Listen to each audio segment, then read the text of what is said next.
sacred space and the understanding of the role of sacred space in human experience. And I want to begin by just saying a word about who I am and why I'm interested in this, why I'm teaching it, and if any of you would like to share what your interest in a particular topic is for a moment, we can certainly do that. I'm Robert Moore. I'm professor of psychology and religion at Chicago Theological Seminary. I do a lot of work in the psychology of religion, relationship between phenomenology of religion and psychology. And I have a private analytical practice in Hyde Park in Evanston, so I keep busy. I've done a good bit of research on field research on minority religions to get at some of these things. Book you may be interested in, and I co-authored with Gordon Melton his book called The Cult Experience, Responding to the New Religious Pluralism.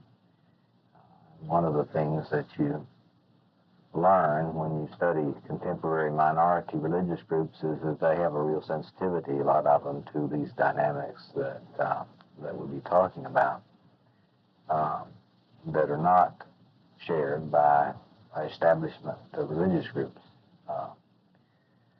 So anyway, I do a lot of work in this field, and I have been spending a lot of time working on a contemporary understanding of ritual. You may want to look at the September 1983 issue of Zygon, the Journal of Religion and Science, which I co-edited around a symposium on ritual and human adaptation for the Institute for Religion and Age of Science, which was built around the work of Victor Turner, one of the persons we'll be looking at in this course. If I can find a copy of that journal, I will bring it next week. And if any of you want copies of Victor Turner's article in which he relates the brain body, which is certainly related to this topic, and talks about Jung in relationship to his work, the theory of archetypes in relationship to recent work in brain and neurophysiology, you'll be welcome to have copies made for you. But anyway, so I've been working on that for some time. I spent my sabbatical year last year working on implications of particularly Turner's work for work in the field of psychology and religion. I've been doing a lot of work on this understanding of sacred space in psychology and religion, and I'm currently co-editing a book entitled Anthropology and the Study of Religion, in which some of the work that we'll be discussing together will be published as one of the chapters in that book, in the section on Turner. Today we're going to get a general orientation and really spend some time on Eliade. And next week we will look at Victor Turner. They have the Ritual Process book for you, which I hope you can read for next week. The third session, as I say, we're going to be talking about our own experience of the quest for some sort of regenerative space, and where we have personally experienced that sort of space. And after we get through next week, you will realize that extraordinary regenerative space comes in two different forms. What Victor Turner calls liminal and liminoid, and we'll be talking next week about the difference between those two, and it will give you a wide enough, we'll get enough of a sense about the difference between the two and how they function, that you'll be able, all of you have had experiences of extraordinary space and time. Some of you more intensive ones than others, obviously. Uh, but I want you to be thinking from now about that and reflecting about your experiences of space. And of course, with that time, we could call this, of course, on sacred time, because one doesn't come without the other. But you're in that third around that and learning from each other. I'm going to be doing a lot of work on this in the future, and you can help me by sharing your experiences of this sort of thing with me and with the group. The last week, we will talk about psychotherapy and the particular kind of space which is constituted in a great many forms of therapy, and then we will focus in on depth psychology, psychoanalysis, Freudian and Jungian, recent understandings in Freudian and Jungian thought about this topic. There is at this time a real revolution occurring in an understanding of this material. And it's funny because, you see, Carl Jung, long ago, talked about analysis in relationship to alchemy, and saw the analytical relationship as a parallel to the sealed vessel, the alchemical vessel, the alchemical container in which transformation occurs. And for many years, people would read his writings on the transference, which is something else if you're into reading.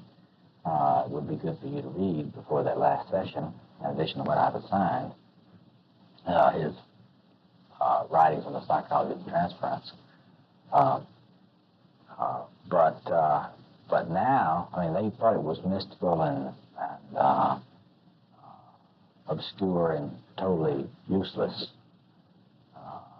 And now they're beginning to realize, even the Freudians are beginning to realize that that transference, and we'll get into this deeply that last session, the transference is not merely a repeat of an old, quote, object relationship, unquote, in the present. That is, it's not merely a repetition of a parental relationship in the present acted out with the analyst. But there's something far more significant about the analytic relationship and the transference than that, and it is, according to people like Robert Lang, the key to transformation, sine qua non of transformation. And so we will be getting into that in depth that last week. Now, I don't argue that analysis, psychotherapy, and analysis is the only place that sacred space exists in contemporary culture, in contemporary American culture, for example. I would certainly it is one place where this type of experience exists, and there are many others. We'll be talking about those things as we go, especially in the third and fourth sessions. Now, are there any questions before we go on? No? Okay, now what I want to begin with is to look at this together. And this handout on the structure of initiation.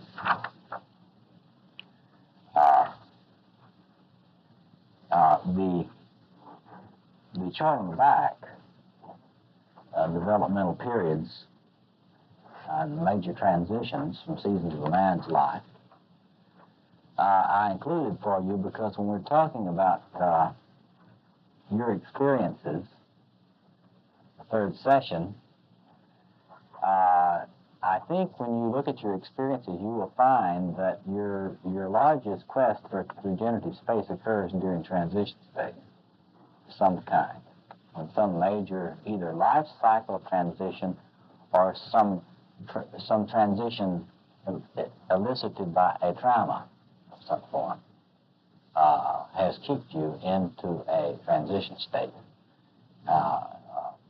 That is as old as the human race.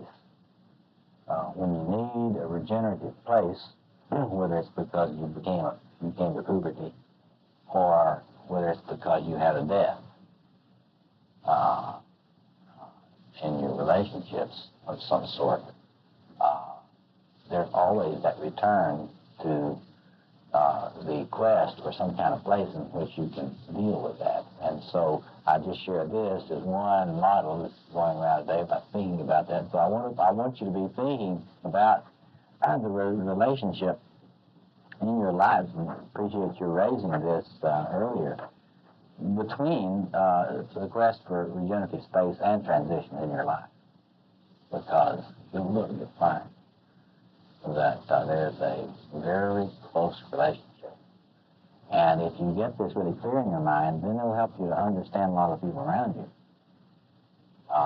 Because not only will you observe people who are acting funny, which they're really looking for some sort of extraordinary space and time, and maybe searching for it in funny ways, odd ways, crazy ways, but it will make sense to you out of their behavior. And a lot of people's behavior will begin to make, besides your own, will begin to make sense to you if you start thinking this way. What I want to do now is go back to the front and run through this, because this is a map of a number of theories, some of which we'll be looking at in here, and all of which we are free to discuss. But it gives you a little sense about some of the geography that we want to traverse. The movement here is from left to right, and the sacred space is the center column, occurrences in the center. Profane space would be phase 1 and phase 3. And that is ordinary time precedes and follows after experiences of sacred space and time. If you can get out of the sacred space. Now, there are people that enter it and can't get out. I call that chronic liminality, and I discussed that in this book called Experience. But there are many other ways to get into sacred space and not to be able to find your way out. That's what myths talk about all the time. That's what the discussion of Ariadne's thread is about. If you're going to get into sacred space and time, you better know something about it, or you better have a knowledgeable guide. Because if you don't, you may not find your way back out of the labyrinth. And we can talk more about that tonight. But anyway, so phase 1 is the state of ordinary space and time, which we'll be talking about Eliade's view of this tonight. Phase 2 is this regenerative space, which occurs. Sacred doesn't mean good. I want you to be clear about that. An experience of sacred space and time is often a horrible experience. Horrible. And it's only nice, sweet, liberal Christians who have managed to so synchronize the experience of the sacred as to confuse people about this, because the experience of the sacred is vastly more of the time not a pleasant experience. And if you study the history of religions throughout the human race, there is, of course, a great sweet nectar in the experience of the presence of Krishna. There's also Kali, who comes in sacred space and time. And so we'll be talking about that more in a moment. Now, so then if you have the thread or a ritual elder that's knowledgeable, you can get out of this when you're appropriately cooked. This is the tomb of the womb and the womb of the tomb in the middle. And it is the alchemical vessel. It is where you are cooked when you need to be cooked. And hopefully when you're done, you will be removed rather than overcooked or undercooked. If you leave before you're cooked, it's an abortion. And there are many, many people, as we'll talk about, who are stillborn from sacred space, or who are like premature babies who simply cannot make it once they leave the womb. They simply have not stayed in the womb long enough. And this is a parallel in terms of psychic rebirth as well as birth. Now, the great masters who talked about this, of course, are Van Gennep, Arnold Van Gennep, whose book, The Rites of Passage, is one you should read if you haven't read it. There's a good University of Chicago Press paperback version of that. He is the person who really did the pioneering work in understanding these phases in ritual passage. Victor Turner, the great anthropologist who was tragic early death in December, has wiped a lot of us out, is the person that carried this forward and made it possible for us to use these materials in relationship to modern contemporary culture. Of course, most of you are familiar with Joseph Campbell's work on mythology, and particularly his book, Hero with 1,000 Faces, which if you haven't read, I hope you'll read before you get through with this class. And of course, the great master of history and phenomenology of religion, Mircea Eliade, who is one of the most underappreciated scholars, even though he is a distinguished professor at the University of Chicago. The importance of his work still has not been realized widely because they still think of him as an antiquarian of religion, somebody who collects interesting facts, publishes all these books. But they don't realize that in his work is contained so much material for the renewal of culture and for the capacity of human beings to cherish and value each other's traditions with what Bernard Malin called an appreciative consciousness. In Eliade's work is so much rich resources for us to come and be able to appreciate traditions other than our own. And so I'm happy that we're having some time to deal with him. Freud, I could list a number of other psychoanalytic theorists, but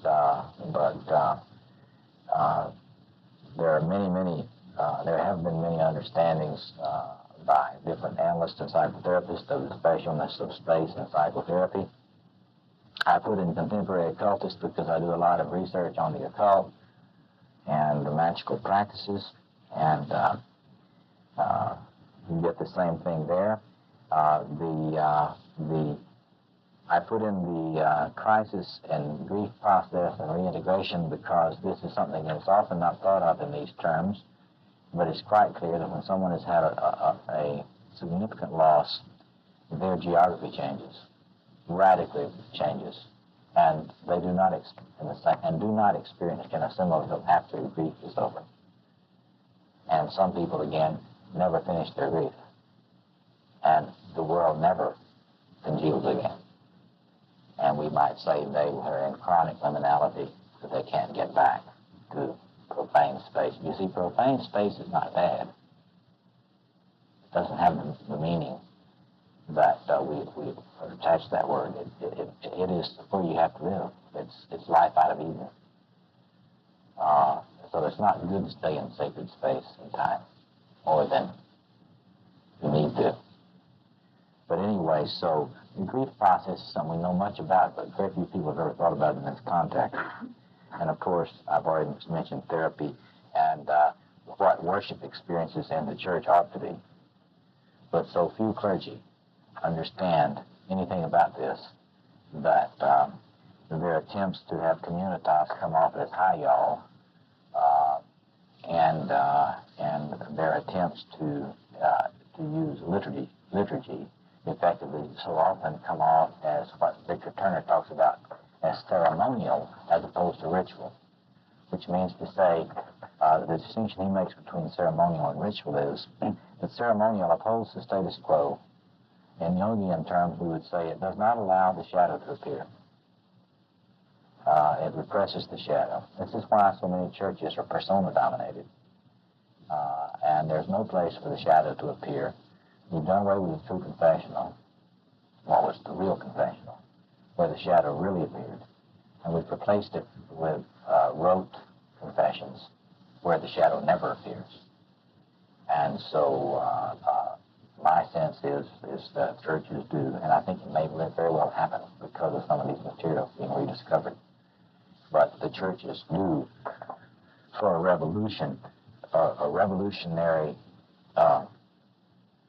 reappropriation of pre-Reformation Christianity based on a deeper understanding of ritual process and these materials, which are now made possible through resources that never existed before. Yes.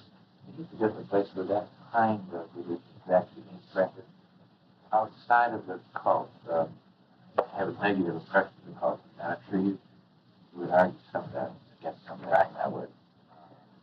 Well, it's very interesting. Some of the best work that's being done in this area, most of it is being done on the margins. And of course, I put minority religions on the margin. I also put a lot of the humanistic psychology people on the margins. But the interesting thing is that a lot of people, and what we know euphemistically as humanistic psychology, there are many creative people doing experimentation with ritual and ritual processes and spirituality in that movement. Sort of the New Age people. They're doing a lot of things. Now they don't know this material well enough to be able to do it carefully, and so there are a lot of casualties. It's like a sorcerer's apprentice. You get people who understand the power of a ritual process, but don't know what rigor it takes to become a ritual elder. And so you have a lot of casualties out of this, but they're the ones that are doing the most. It's embarrassing to me as a theologian of the things and a religious leader and spiritual director of sorts. It's embarrassing to me how Neanderthal the church is on this topic. And I do what I can to confront this lack of appreciation for the heterogeneity of space in the contemporary church. Now, we'll be able to talk about that more later. I'm not recommending a return to pre-modern views of this. Pre-modern views of this are very dangerous, and the ones that exist around a lot of the places, for example, in a number of churches throughout the world, not in the United States, but throughout the world, there still is a deep understanding of sacred space in the Orthodox Church, particularly, and a number of others. But that's combined with a pre-modern worldview, which makes it authoritarian. And well, we'll talk about that one night. But anyway, if you look at this in terms of moving this way, then getting into sacred space is a trial, either voluntary or involuntary. There are rituals of degradation that always occur. Like you saw the sign on the door, sacred space. I laughed when I saw that because I thought, well, we should have something on there about what rituals of humiliation we're going to have before you can cross the threshold. See? But in order to get into sacred space, there always must be submission. And to symbolize that submission, cultures have done all sorts of things, which include all sorts of rituals of humiliation. Hazing. We speak of hazing, fraternity hazing. That is a ritual. The insight that if you're going to get into sacred space, you must be humbled. You cannot. The Hindus have a sort of saying about temples that you cannot profane a temple, because if you enter the temple in an arrogant way, you never found it. You cannot find the temple with an unbent head or an unbowed knee, we might say. You cannot find it. And So these rituals of degradation, which we can talk about, resignation, surrendering autonomy, denial of agency, various degradation mechanisms that are used in primitive cultures, they're symbolic of the spirit with which one must enter this space. The sine qua non, you can't get in it without it. Now, the interesting thing is some people are forced into it by tragedy in their lives. They're forced into it by suffering that is inflicted upon them by events in their lives. So life does not say, would you like to enter sacred space? It slaps you upside the head with an experience that is so traumatic for you that you are indeed humbled. I mean, all of your narcissism that you had been prizing so well had just been collapsed by some Yuvanese entirely. Great deal. And you will find, and we'll talk about this later, you will find that people get destabilized into the quest for sacred space. We say, in fact, they decompensated to this. You might think about it, they get, something happens to them and they go into a spin. It can happen that way, or it can happen by a person realizing that they need regeneration. It's not a panic, it's not a acute thing. It's a still small voice which they listen to. And then they can undergo what we would call a controlled regression, a regression in service of the ego. They can decide to enter analysis, or they can decide to go in a spiritual direction. And at this point, they don't have to do it. So there's a difference. But you will notice the common thing is that there is a spirit of submission, whether it is a spirit which is brought about by events or a act of will on the part of the person. Any questions about that before I go on? Okay. Now, if you notice, getting out is a reverse process, and a lot of the time it's extremely difficult to get out.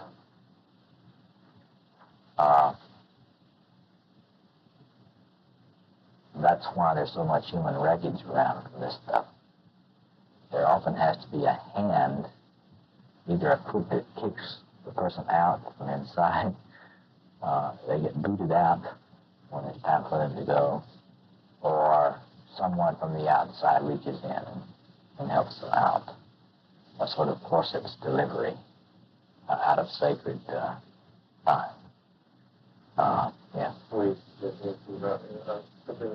Over-identification with that over-identification. Well, see, it's very easy because when you're in this middle phase here, your ego is not functioning well. Your reality testing is not functioning well. That is, in terms of Freud's secondary principle or reality principle. Your deeper reality, it's suspended for good reason. But that is to say, you're disoriented because you're not oriented in linear time anymore. Time, for example, if you have something that you're really grieving about,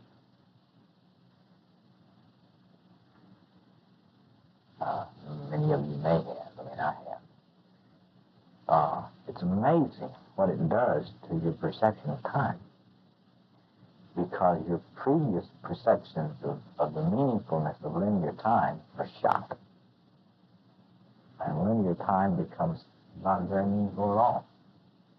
It's just amazing. It just goes dead. And so this middle phase is very disorienting. As I say, it can be a sweet time, but it's often a horrible time, a sea journey.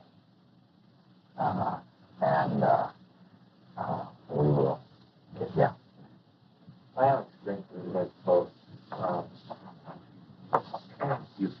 terrible sometimes and feel wonderful sometimes. I consider self sometimes. And other times, now it's right. But it's not like one or the other. Both. Yeah, I think for some people it is, but I do know people for whom it's never manicky. There's never a manic pole to it. So you get people who are on a manic pole during this. No manic depressive illness plotted on here.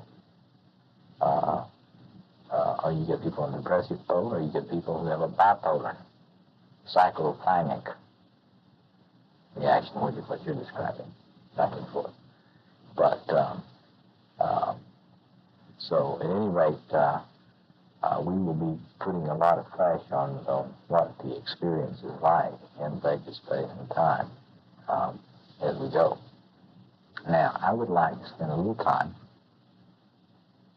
How long do we have? We have from 9 o'clock. I would like to spend a little time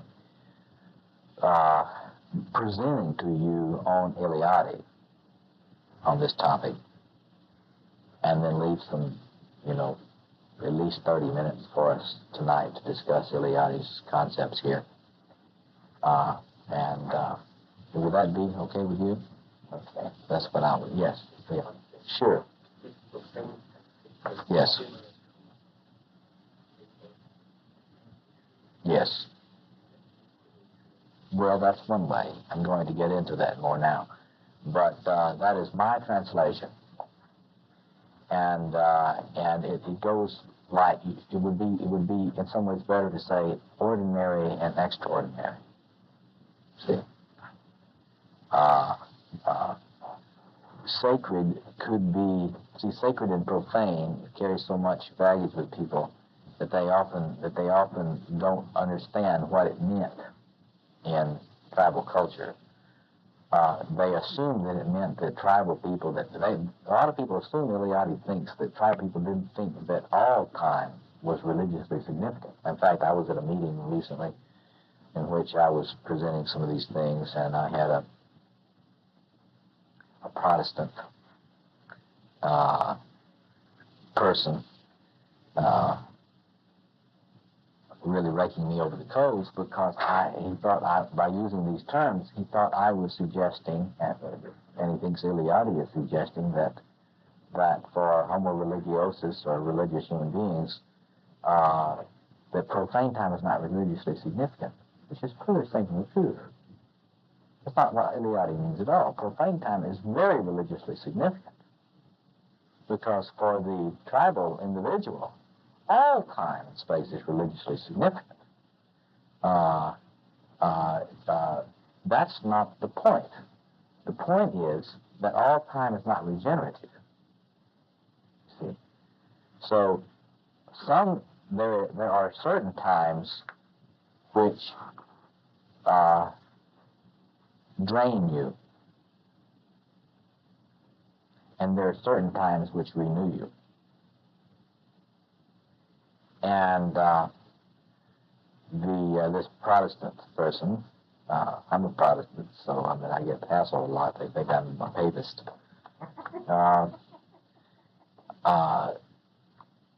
He does not want to believe that there is such a thing as a heterogeneity of space. And so he bases that on the Christian assumption that all time is significant theologically. And I had to try to tell him that, yes, that's true. All time is theologically significant. But all time is not homogeneous.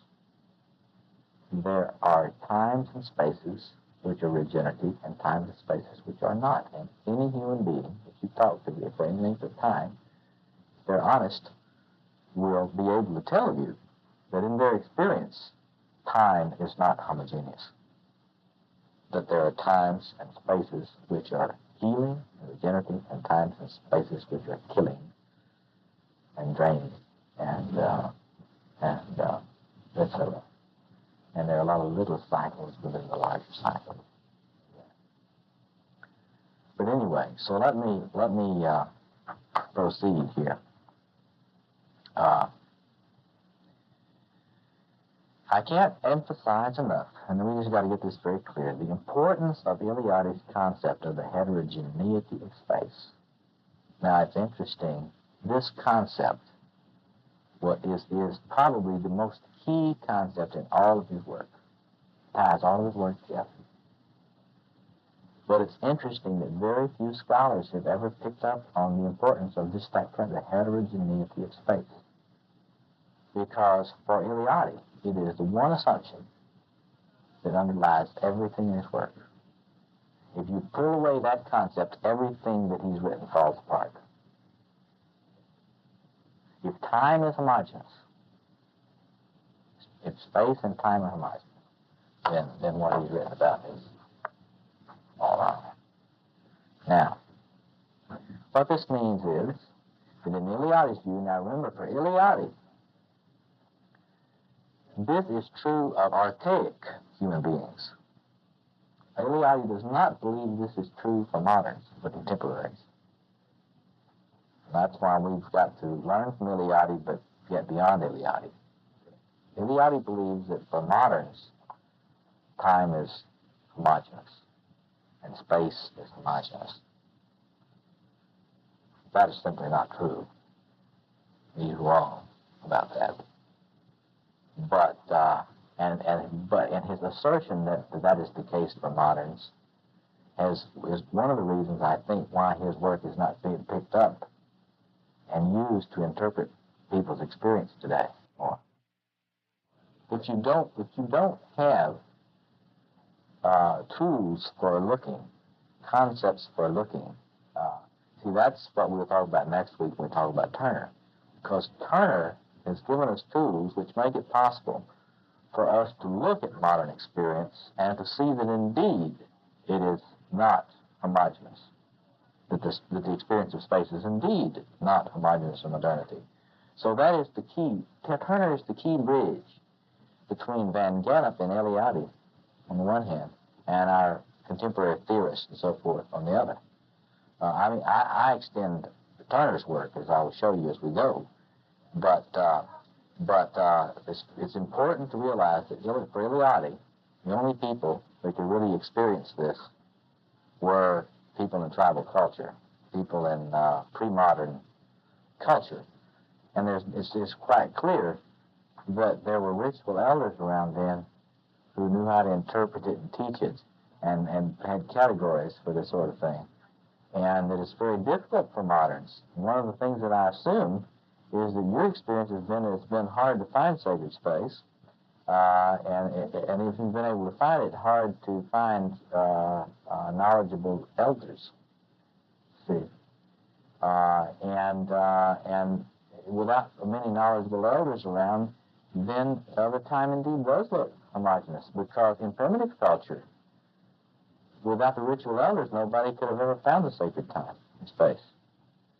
In fact, you had to have a diviner, you had to have somebody. A lot of times you'd be out with your herd, and with your people going, and you'd be needing to find the sacred space, and so you wouldn't be able to find it. So you would have somebody who was a diviner locate it, find a sign as to where it's located.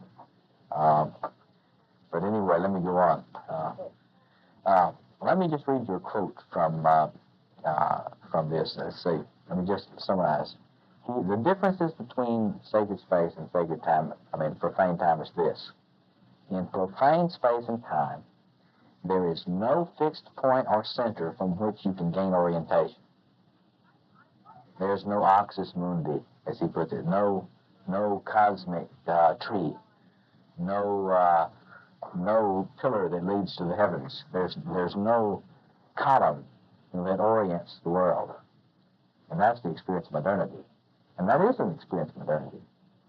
People would say, where is it, Well, what do Jungians talk about when they're talking about the fixed point or center from which one gains orientation? The self. That's the Jungian concept of the self, with a capital S. But with the archaic peoples, they ritually could find the center, projected, of course, but out there, Mount Sinai was the center of the world. Golgotha, for medieval Christians, the center of the cosmos. Timely reference there. Okay. In profane time, there is no contact with what is really real. And there's no contact with a power which can renew life and through which regeneration can occur. So if you're in profane time, ordinary time, you can't find the center, you can't find the power that you need, the power which you need for regeneration. You just can't locate it. It's like knowing there's an umbilical cord somewhere but you can't find it. So moderns typically, culturally, decide there isn't one somewhere. Okay. So profane space is a formless expanse. It's homogeneous in its fundamental unreality, meaninglessness. It's devoid of creativity. And rather than persons and things being created and renewed in profane space, that is the locus of the deterioration. It's what Eliade calls ordinary temporal duration. That's what profane time is. Ordinary temporal duration. That's time as you experience it. Sartre's no exit. Now, homo religiosus is different. This is a quote from Eliade. For a religious man, excuse him, ladies, space is not homogeneous. He experiences interruptions, breaks in it. Some parts of space are qualitatively different from others. Quote, do not draw nigh hither, says the Lord to Moses. Put off thy shoes from off thy feet, for the place whereon thou standest is holy ground. Exodus 3:5. Unquote. There is then a sacred space, and hence a strong, significant space. There are other spaces that are not sacred, and so are without structure. But for a religious man, the spatial in the experience of an opposition between space that is sacred, the only real and really existing space, and all other space, the formless expanse surrounding it. Unquote. So it is the possibility for finding a tear in the fabric of ordinary time and space that allows for the world to be regenerated. If you can't find the tear, you can't be regenerated. Now that's true. That was true, it is true, and will always be true for human beings. But we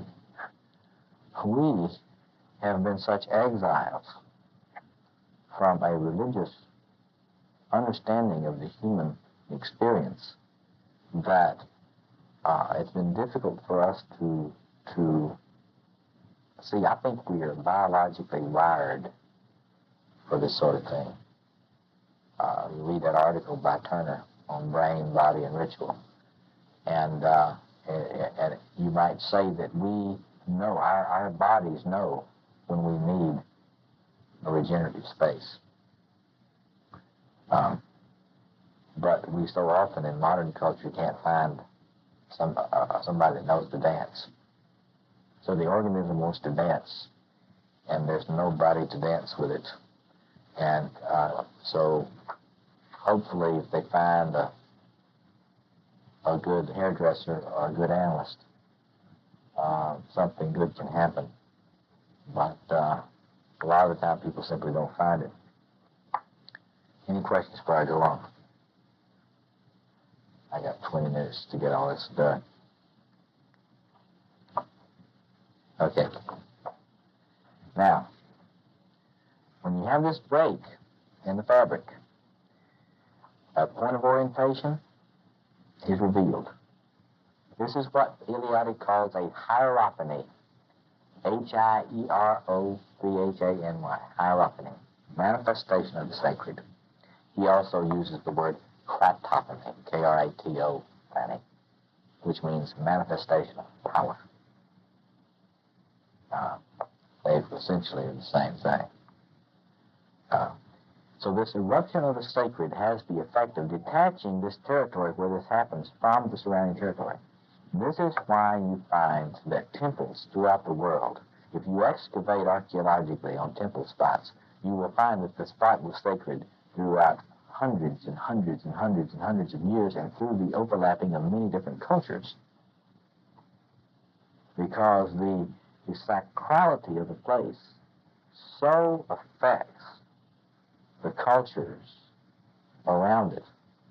It works like a magnet, organizing everything around it. And so you get it sacred to the Muslims, sacred to the Christians, sacred to the Jews, and underneath that, sacred to the primitive peoples that lived there prior to that time. I once stood in Mississippi on an Indian mound that had become a cemetery for the settlers. It was back in a very isolated place, and I was amazed that this place had been sacred to Indians, and sacred to slaves, and sacred to slave masters. So all this sacrality of this place on a high spot overlooking the river is obviously a ritual center for the Indians. For this Jacob's dream in Bethel, let me give a quote from that. The symbolism implicit in the expression gate of heaven is rich and complex. The theophany that occurs in a place consecrates it by the fact that it makes it open above, that is, in communication with heaven. The paradoxical point of passage from one mode of being to another. Often there is no need for a theophany, or a theophany is just a manifestation of God, or a hierophany, properly speaking. A sign can suffice to indicate the sacredness of a place. Some tribes turn loose a goat. Wherever that goat goes, that's the sacred place. And that's where you set up your altar. Often when no sign manifests itself, it is provoked, that is, through some leader's work. It amounts to evoking sacred forms or figures for establishing an orientation, finding the center. You got to find the center. Can't find the center, can't get in touch with the regenerative powers. So, you got to locate it. That's one step. But it's not enough to locate it. Because when you have the formation of a sacred space, you have immediately the formation of the boundary.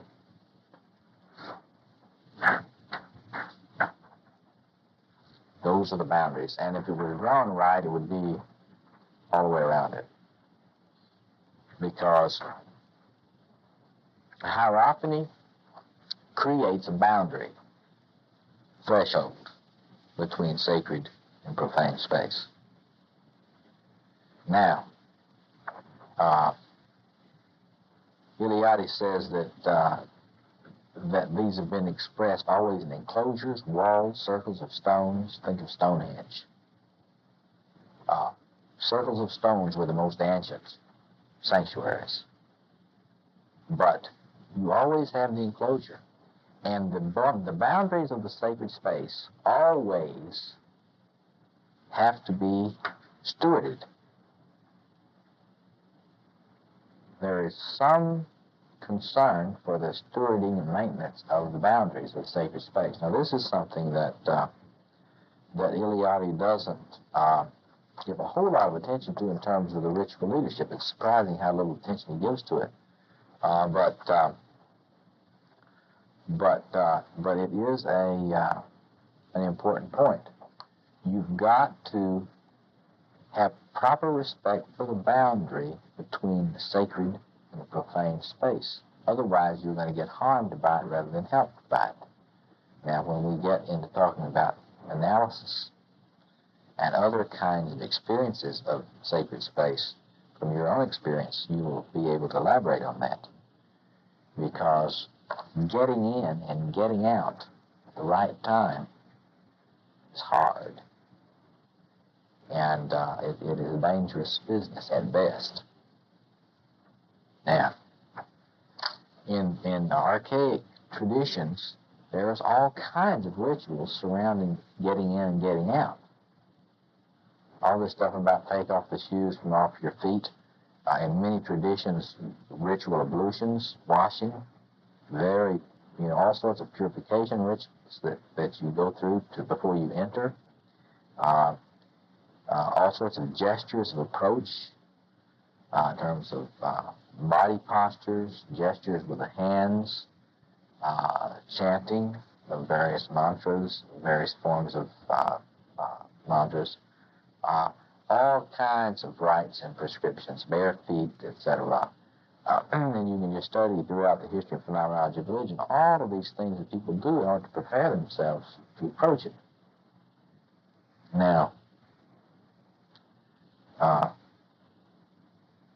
that recognition of and respect for the boundary ought to give us a lot of pause. Think about this. Because if human beings have been doing this for aeons, they must know something.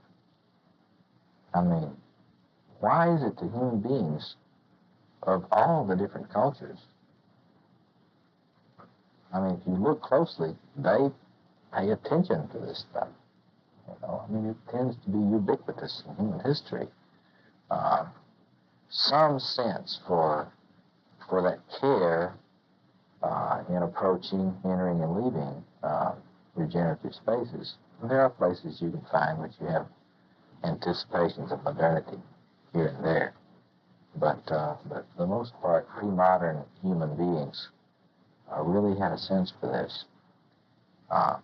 So the most fundamental practical affirmation of the reality and importance of that heterogeneity of space and importance of the boundary is the way in which that boundary is feared and carefully maintained and stewarded by elders of various kinds.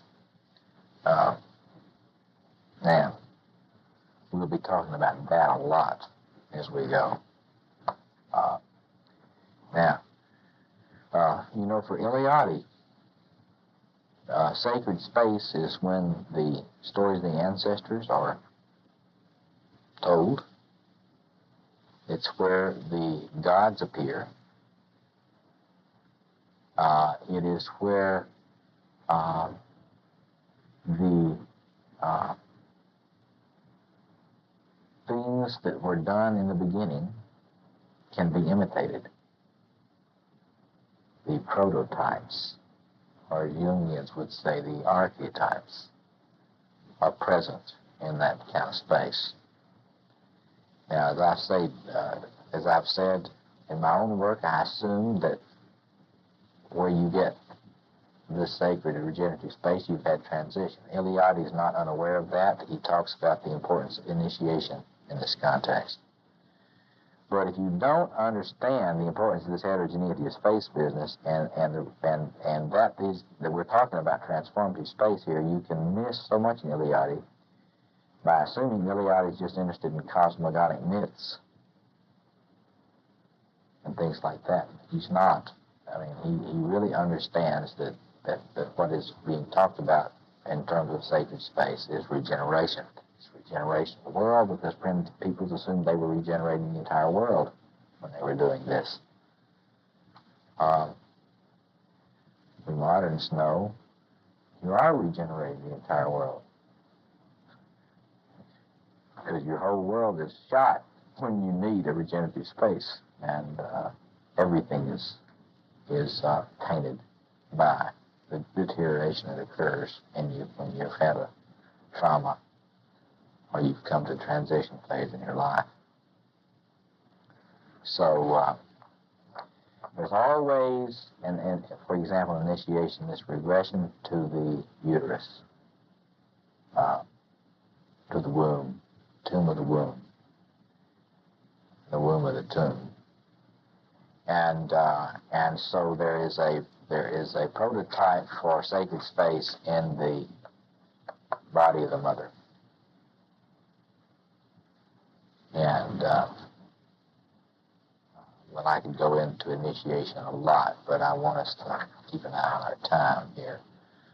Why don't I stop there, and except just to say that that for Eliade, as I've said earlier, Eliade views modern industrial culture as radically impoverished, and impoverished predominantly because of the homogeneous nature of space and time in modern culture. He assumes it.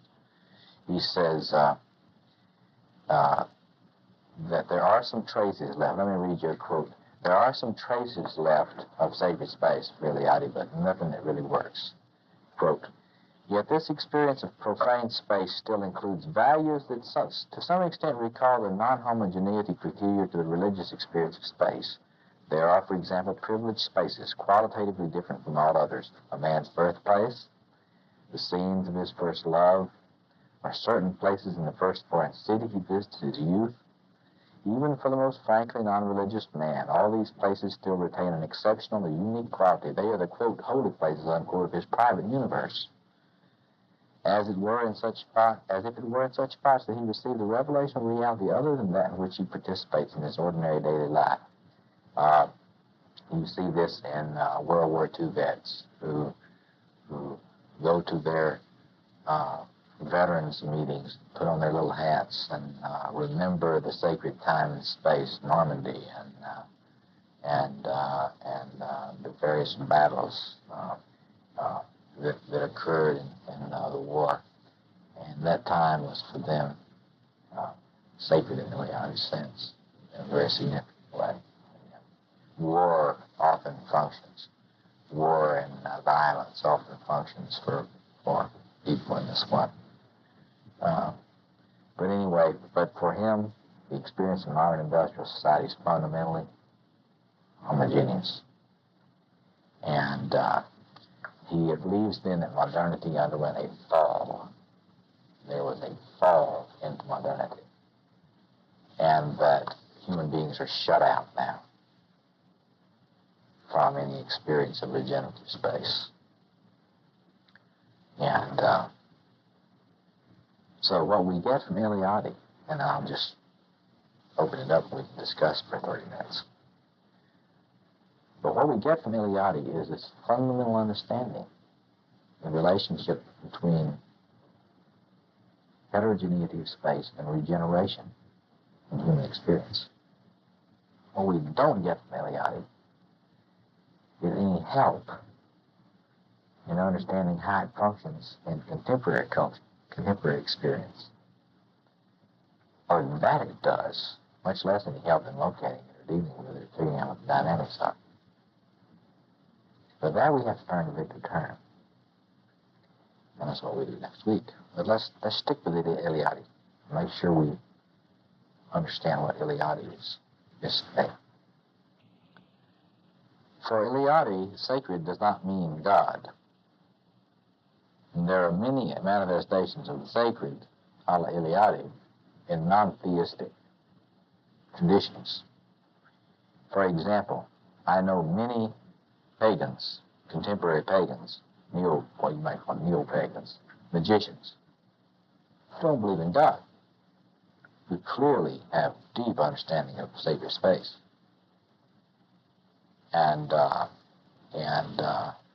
So in primitive times, I mean, and pre-modern cultures, there are cultures that are not theist or do not believe in a deity as such, but which clearly have understanding of sacred time, Eliade says. So belief in gods was by no means consistent across pre-modern cultures, but belief in the sacred, that is, some regenerative power, which can be experienced, whether you call it libido or what, was there. Another thing is in contemporary culture simply isn't as secular as Harvey Cox and a lot of people back in the 60s thought. The number of people who don't have some experience of the transcendent. Whether they'll tell anybody about it or not is another issue, but it's, according to sociological study, it's not that large. The fact is that religious experience is common in modern industrial culture as it just blows your mind when you read the sociological studies. And that includes paranormal experiences. Experiences we would call mystical or something. They're very, very widespread. And so the kind of secularity that Harvey Cox and a lot of university intellectuals, that's where a lot of us live, and so we tend to take our questionnaires and do it on each other. The kind of secularity that was talked about by Harvey Cox is really a figment of the imagination of the upper middle class professional academician. Because if you get out in the world where people live, you don't find too many people who fit the description of secular that was so fomented back in the 60s and early 70s. I mean, simply a sociological joke now. And those of us that do sociological and anthropological studies of contemporary culture, we can't find all those secular people, except in the universities and a lot of alienated existentialists. So even in modern, it's just not as secular as anybody, as all that rap we got when in the death of God days is the case. But anyway, but granted, it's fragmented. It's very fragmented. That's the point. That's the very important point. When you get that, there's no containment. Containment issues are critical issues for our culture. If we don't start dealing with vessel issues and containment and container issues in this culture, we hang it up. But that's your second point. So, yeah. Because, for example, very few religionists understand the role of denominations in this context. Denominations are vessels, containers. That's what they're supposed to be. When they stop being vessels, then they begin to be something very destructive. And the same thing is true of congregations. Congregations, in terms of religious life, should be functioning as vessels, containers. And when they function as something other than that, they lose their reason for being. And yet, very few people understand this kind of stuff enough to even be able to apply it, like you do there. Say, where are the containers?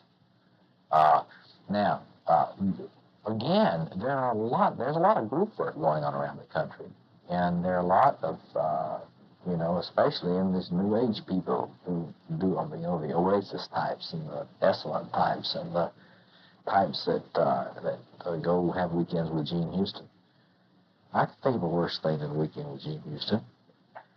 But anyway, so there are things like that happening. But granted, if you just think about most of our experience today, even say a person's an active member of a church,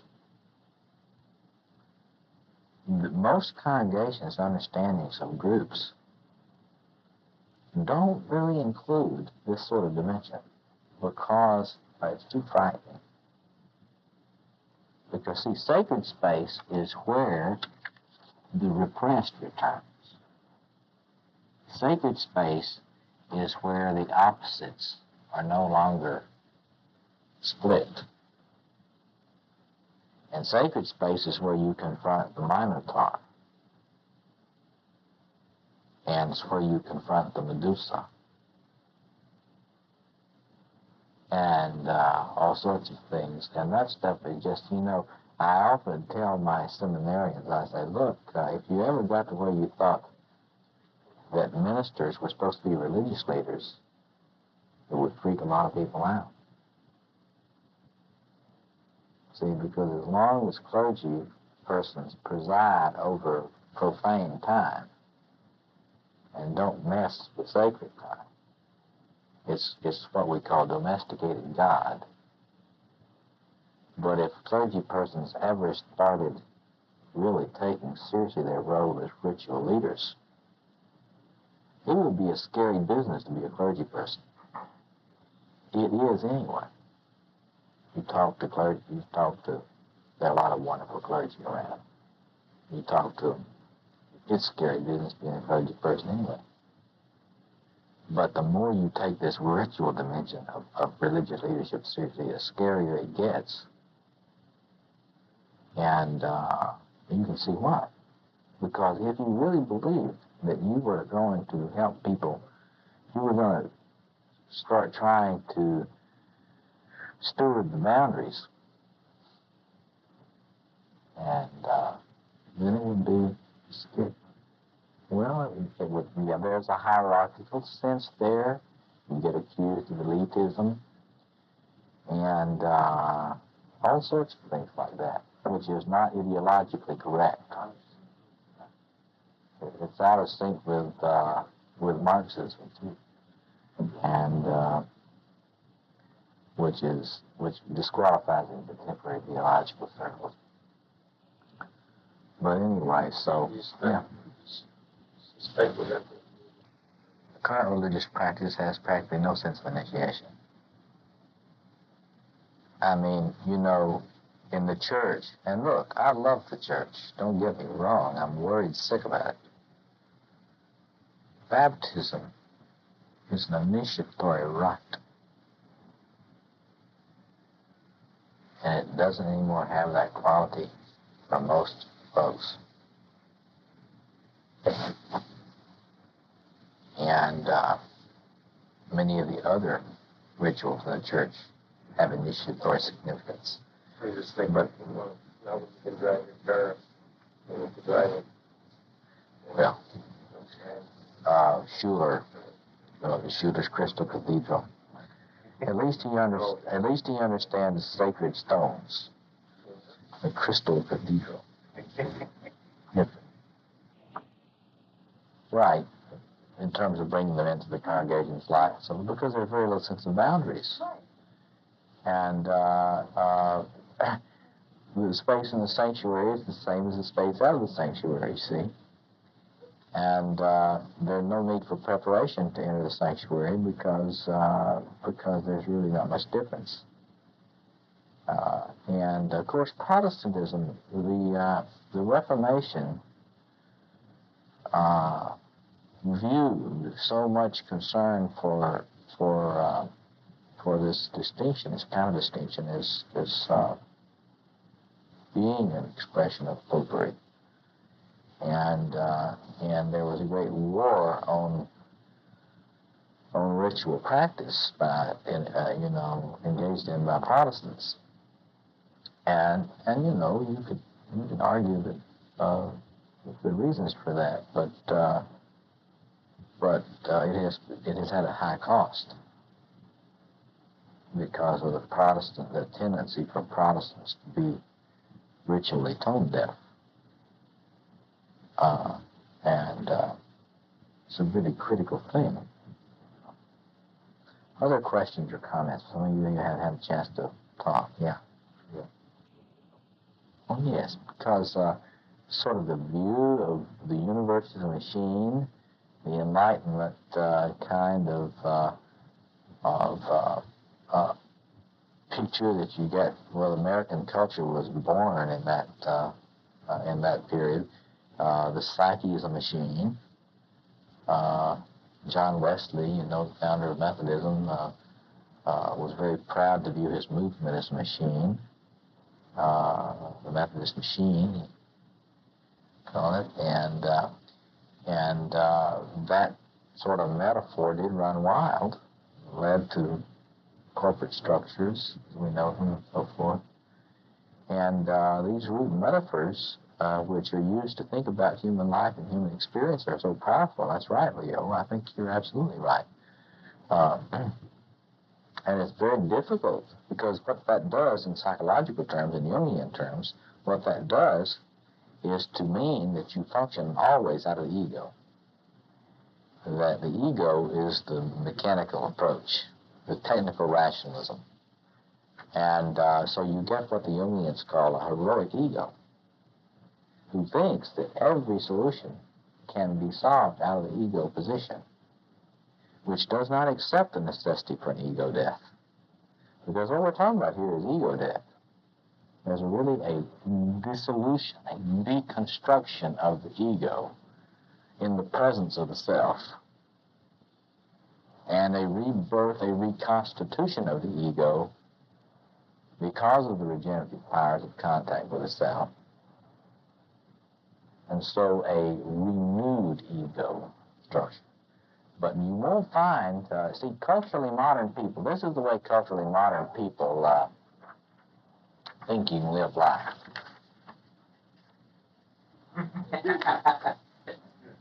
Really? I mean, and this is what Leo's talking about the modern sort of mechanist assumption about human life. You can just, there isn't no place in there where any deconstruction must occur. In fact, if you get that, you've got a failed machine and you're crazy. So you want to know what's happening to you when you start having that stuff? Your machine just stops working right and you're crazy. And what we need to do is give you a few drugs, get your biochemistry working right again, and then we'll have that again, and we will forget all about those strange experiences you had, and we've got these antipsychotic drugs, see, and we just did away with that. It's more of the same. And you see what is happening to the American mental health establishment now. Heavy push on it to deal with human experience that way, in this extension of this mechanism. Jungians, I'm happy to say, consider that anathema. We don't like folding, spindling, and mutilating human beings. And we do believe that this ritual death is a built-in part of this whole thing we're embarked on called human life. Would you like to say a few more things about that, Leo? That's important to realize the resistance that people have to considering liminal states, which we'll talk about more next week. To consider liminal states crazy and pathological. So if you get to being in a liminal place and people are not Jungians, you won't find too many people that, you know, that aren't either Jungians or influenced by Jung that can value that kind of crazy time as a regenerative time as well. It's death and rebirth. When Kali is there, the goddess of destruction, Shiva, the god of destruction, is there because there's got to be a tearing up of the old before the new can begin to germinate. You said something about LAA presenting a case, but not really giving us the how. Well, he doesn't talk. See, I was shocked when I started going back through all this stuff when I was working on this, because I had assumed, I thought I remembered that Eliade spent a lot of time talking about the way ritual leadership interfaces with sacred time space, but he doesn't. I finally realized I had put that together out of my studies of ritual magic and other studies. And I also realized that Turner doesn't do this much. You look at Turner's work, he doesn't emphasize the relationship between the importance of ritual leadership and the construction of liminality. It's implicit. It's implicit in Eliade and implicit in Turner, but you and I when we're thinking about it, we've got to get explicit about the relationship between liminal transformative space and the role of stewardship of boundaries. Because next week, see, I want you to come ready to talk about liminal as compared to liminoid. because they're not the same. They're both special space. One of them has somebody stewarding the boundaries, and one of them doesn't.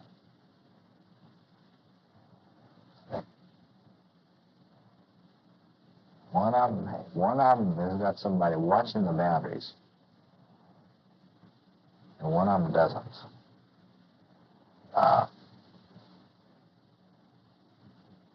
And another thing that complicates matters is you may be trying to get into liminal space, and you may have somebody that's allegedly an elder,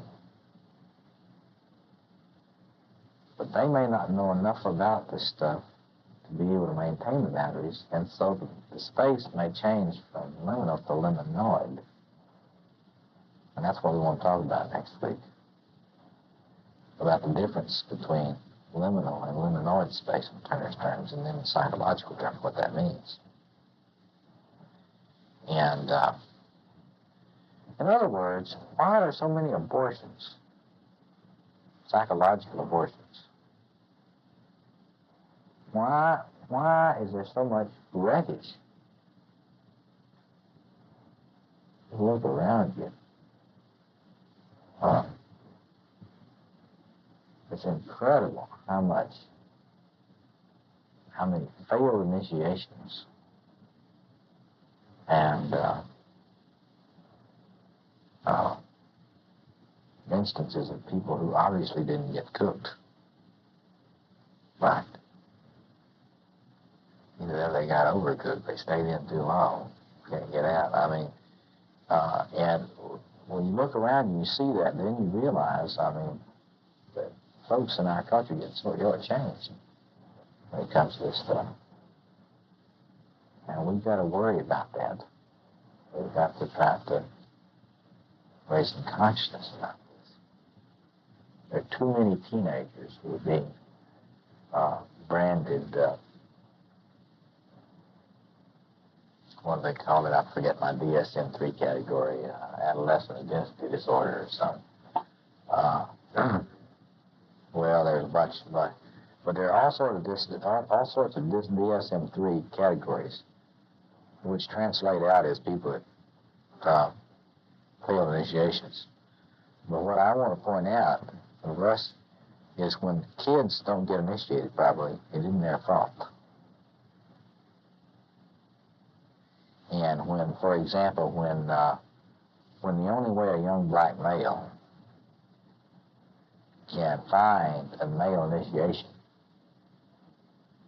is in a gang on the streets of Chicago, where he has to commit a crime in order to become a man. There's something wrong with our cultural process.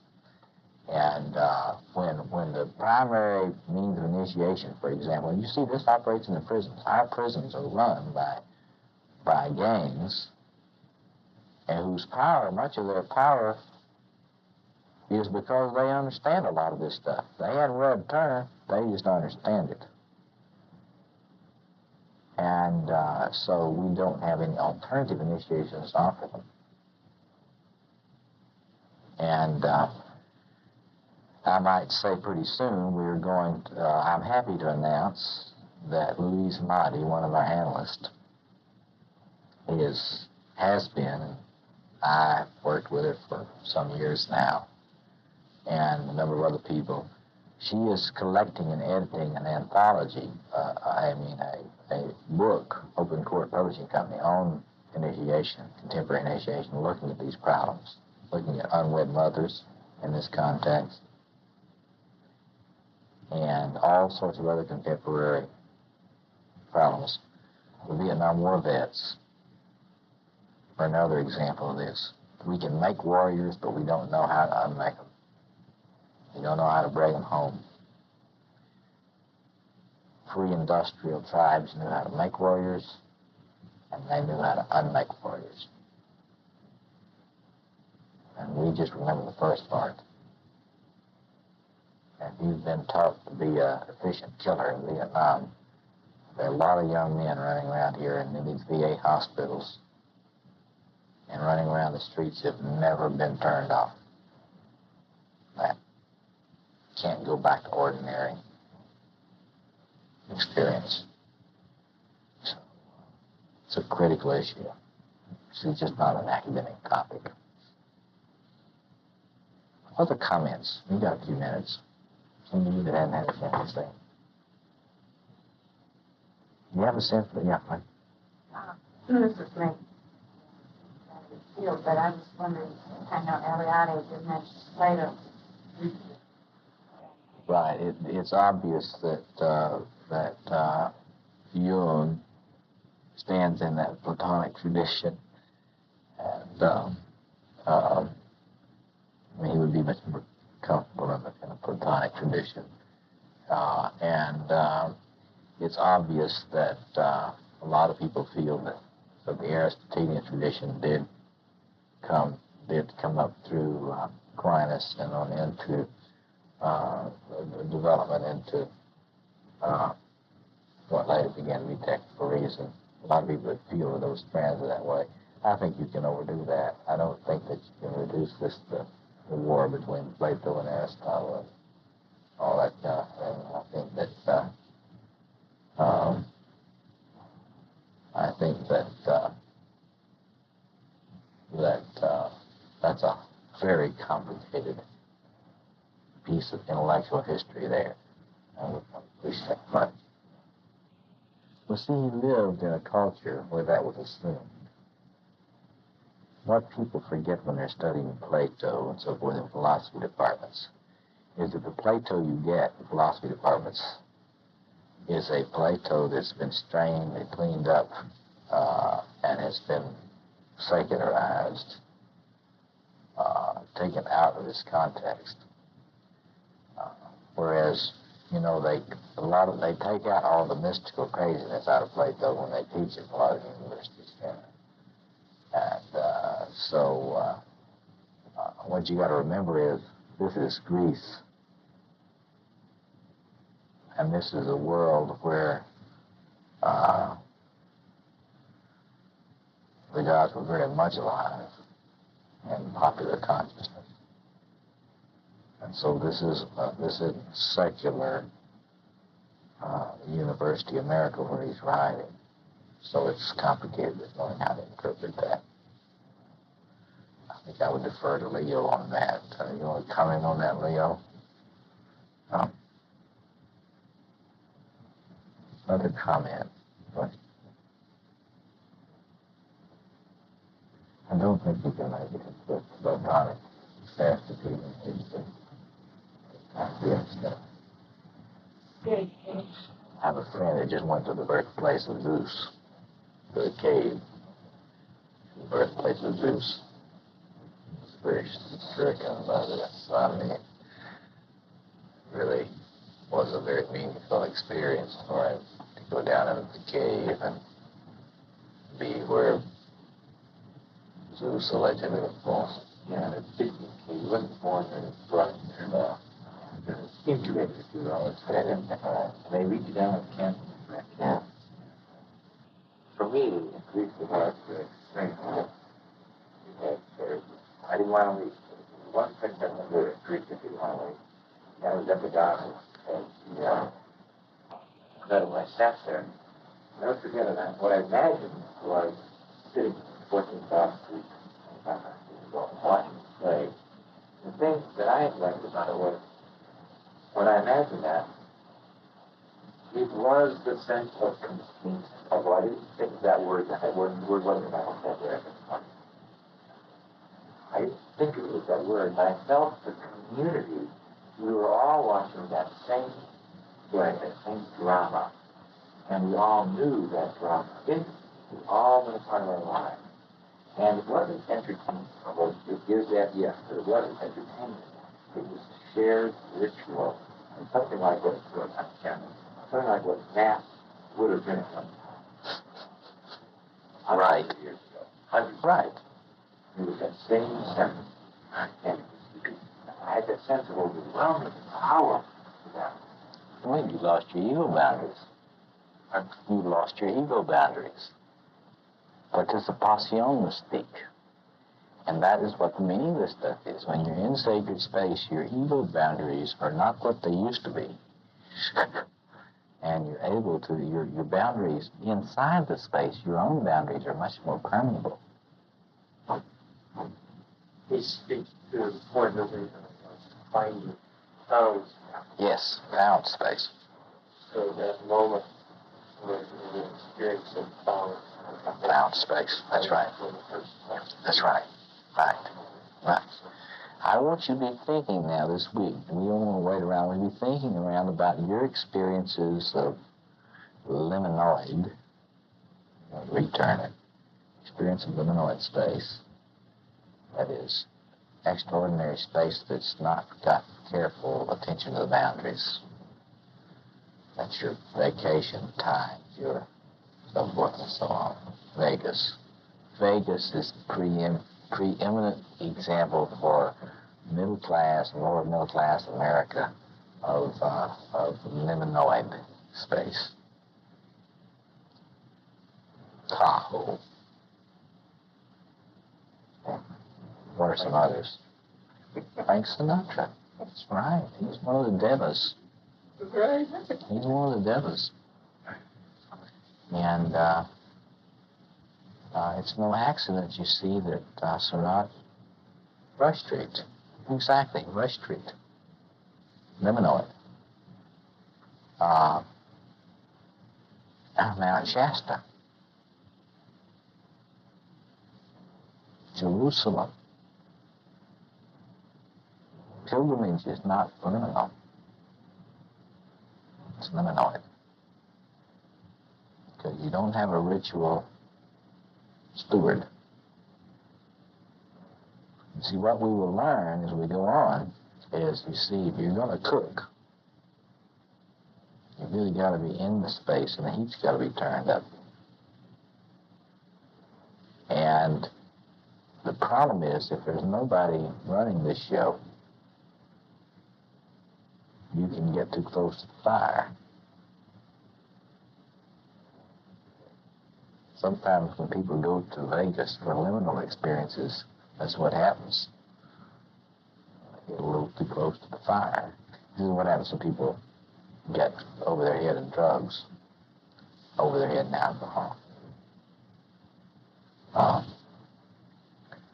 We'll go into the various ways in which you can self-destruct looking for liminality in liminoid forms. See, liminality is your contained, secured boundaries where real transformation can occur.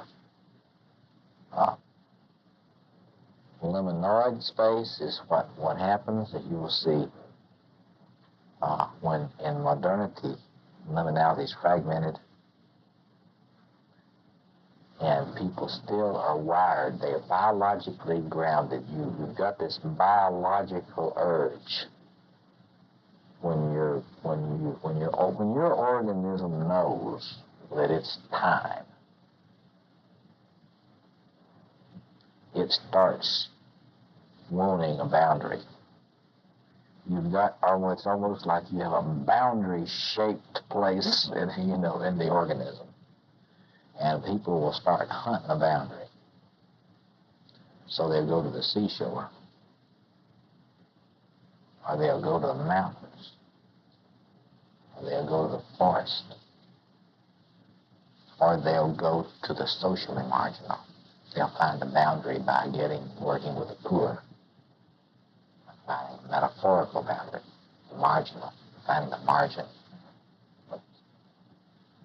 Don't know what they're doing most of the time. It's an edge. They gotta scratch it. But it's not transformative in those cases. So that's the kind of thing we've got to be looking at. So you be thinking now for next week when you return, and be thinking about your own experience. Think about your own initiation as a woman or as a man. And how well or how badly it was handled. And think about your own what you do for Liminoid experiences. And then we'll talk about that next time. The following week, we'll get a lot deeper into that, sharing our experiences. In the final session, we'll talk about the special version that we call analysis. Okay? Okay, this is fun for me. I really enjoy this because it's fascinating stuff. Thank you for coming. To do a little introductory presentation on this, then I want us to look carefully at this distinction that Turner makes between liminal and liminoid, and I want us to save time to discuss experiences that you might put within these different categories. And then we'll talk a little bit about what some of the limitations, I think, are of Turner. This material that I'm presenting comes from a chapter in a book I've just co-edited entitled Anthropology and the Study of Religion, edited by Frank Reynolds of the Divinity School, University of Chicago, and me. Frank is a historian of religion. Anyway, let me just say a little bit about Victor Turner. In my mind, Victor Turner was quite clearly the most important cultural anthropologist of this time. And there are many reasons for that. He was only 63 when he died in December. And he was entering what was to be undoubtedly an important new creative phase in his work, which might have had a large impact on the problem of world culture, because he was trying to find ways in which the different cultures of the world could learn to appreciate each other by appropriation of dramatic forms, use of drama to participate in the fundamental root metaphors of each other's world culture, I mean each other's culture in the world. And he was working on this a lot, and he had the book From Ritual to Theater that he wrote not long before his death is something you should look at. He had also done, with his wife Edie, a lot of work on pilgrimage, the anthropological understanding of pilgrimage, and their book, The Image and Pilgrimage and Christian Culture, is one of the finest pieces of work you will ever find on the nature and meaning of pilgrimage. And another little book, Process, Performance, and Pilgrimage, elaborated his ideas on this. Of course, you know there's many other works that listed on the back, I think, probably of this Ritual Process. So the Ritual Process book is the book to begin with if you're going to read Turner, because it gets you into these fundamental ideas we'll be discussing tonight. He called his work processual symbolic analysis.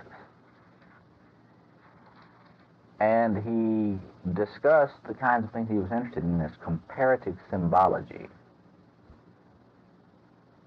by which he hoped to help people understand the meaning involved in social process and the relationship between the individual and the cultural setting in which the individual was functioning. As you know from reading this, he picked up on pioneering work of Arnold van Gennep and in the rites of passage, and carried it forward to elaborate on the dynamics of the kind of experience that occurs in rites of passage. Van Gennep had described the tripartite structure of rites of passage. Turner took that work and then deepened it and gave it a far more sensitive and dynamic treatment, getting more into what it's like to be inside a transition state. Now, As you remember last week when I pointed out this thing on the back of this thing from Levinson's Seasons of a Man's Life, I pointed out that the experience of sacred space is very likely something that is experienced at transitional times. But no one before or since Turner has paid as much attention to transition states and this unique kind of being, this unique kind of world that exists inside a transition state. Now, that is to say, nobody has done it systematically and thought as carefully about it. That's not to say human beings haven't always known it, because they've always known it. And that's why I put on the back here something from Joseph Campbell's Hero with 1,000 Faces, because this is the cycle of leaving. You could plot this. This is parallel to the chart that I've got lined up linearly. This is the first threshold.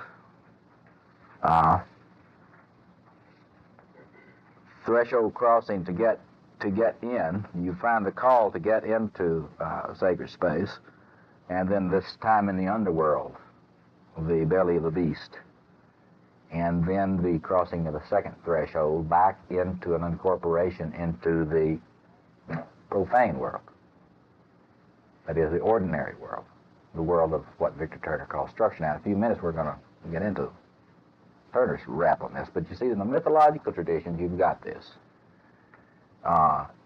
Every culture has got this cycle. You can see it. That's because we Jungians think the human being is wired for this stuff.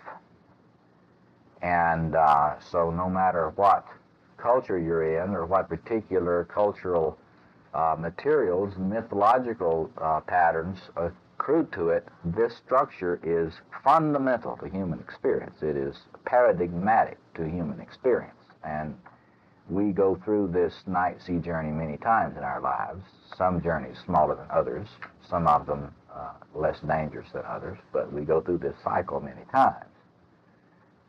That's why the image of initiation has been so key to so many different traditions, and the idea being that there are many steps in the initiatory process, because there are so many things there's so many times you have to go through transition states. So human beings have always known it. Van Gennep outlined it, and Turner really got down into it and looked very carefully at it and began to come up with a way of thinking systematically about it to get us to look at this kind of experiencing and its role in human culture. Now, if you were going to plot this Appendix 2 on our first sheet, what you would have to do to make this look right would be to put it like this. Liminality is the middle phase, and there would be a status system before and after. There would be state 1 and state 2, partiality 1 and partiality 2. See, that is to say, we could take this list of characteristics and put in the middle on our first handout.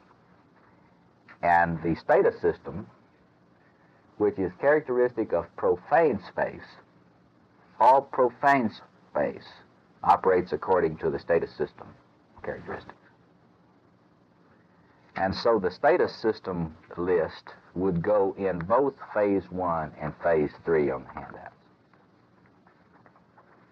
So in other words, you would move from your first position in structure, child, to your second position in structure, which would be post-initiation, adult. And, or state 1 prior to the death of a very important loved one. State 2 the radically different world of life without that person. Or state 1 before the divorce, state 2 after you've gotten over the crazy time, after the divorce. So now let's look carefully at these distinctions that Turner makes. Now, Turner believed that it was only in pre-industrial cultures that you got liminality really clear and integrated liminality. And he believed that that was because, and I do not agree with him about this, but he believed that that was because the whole tribe could do this together. So in other words, in his view, when you got really an integrated experience of liminality, of transition, this transitional sacred world, that it was because the whole culture participated in it together, like the Pueblo Indians and their initiations, or Navajo, or the Australian Aboriginal tribes that we read about in Stanner's book on Australian Aboriginal initiation, and that Eliade has been so influenced by. But so Turner really believed Turner believed that the only time you could really use the word liminality and really have it mean what you were saying was when it was applied to tribal or pre-industrial culture. Now, I'll be saying a little bit later why I think he was wrong about that. But let's just take that for a minute, and let's look at this, these characteristics. Turner discusses what he calls structure. And by structure, he means the kind of set and modalities of social relationships which exist in what we have called here, following Eliade, profane space and time. That is, there's preoccupation with who you are, your identity, in Erickson's terms.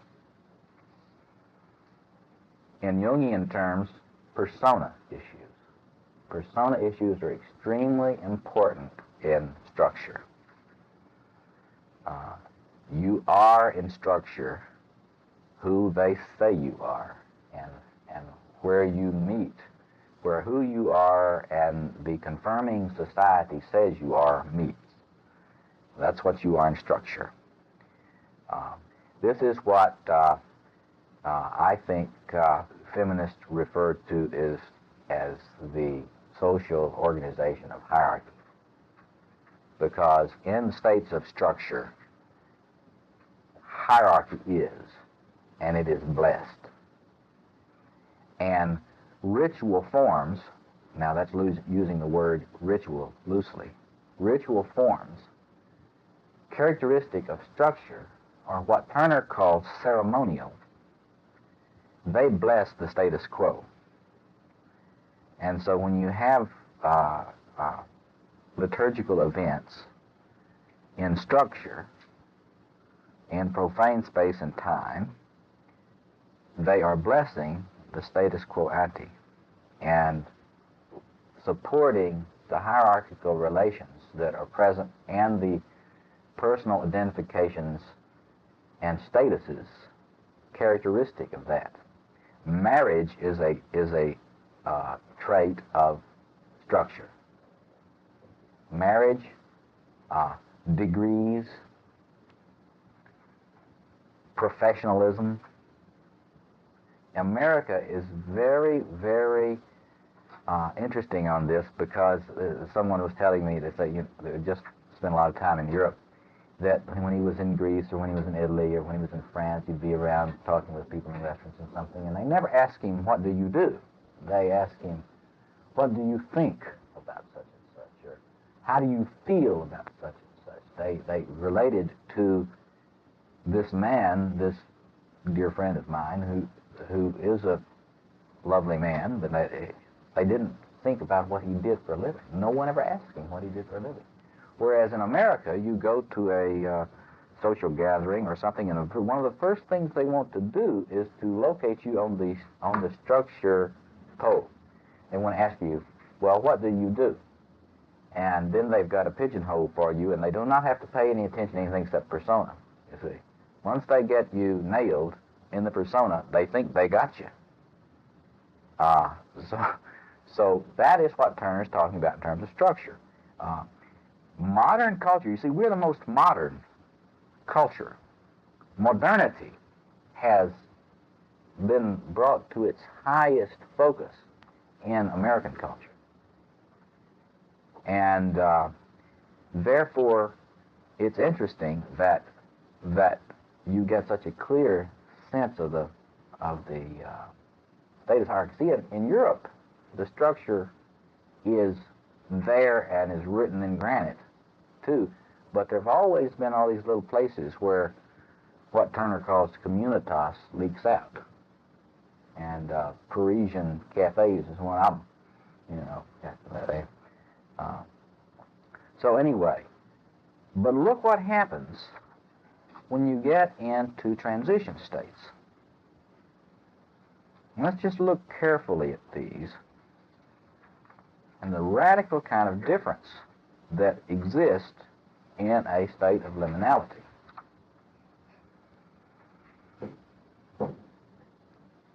And I suggest that you think about people's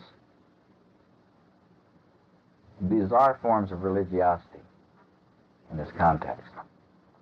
I mean, if you've read my cult experience book, you know that I use this schema to understand what has gone on with the minority religions, or so-called cults, that participation in what is often called a cult is an experience of liminality. And you will find a lot of these traits, the traits that people are attacked for manifesting in cults, are the traits of liminality. Totalism. You know, we have a lot of people that write about totalism in thought. What a horrible thing it is.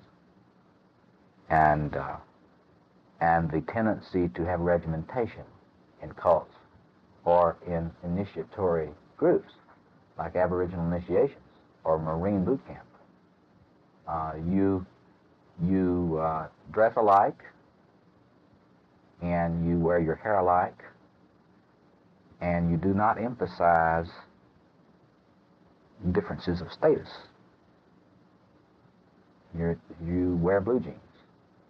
In hippie culture was a sort of a form of this sort of stuff breaking out in American culture.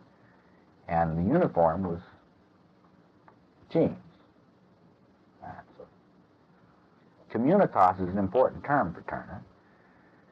And it means that kind of social relationship which focuses on equality of people and their lack of differences.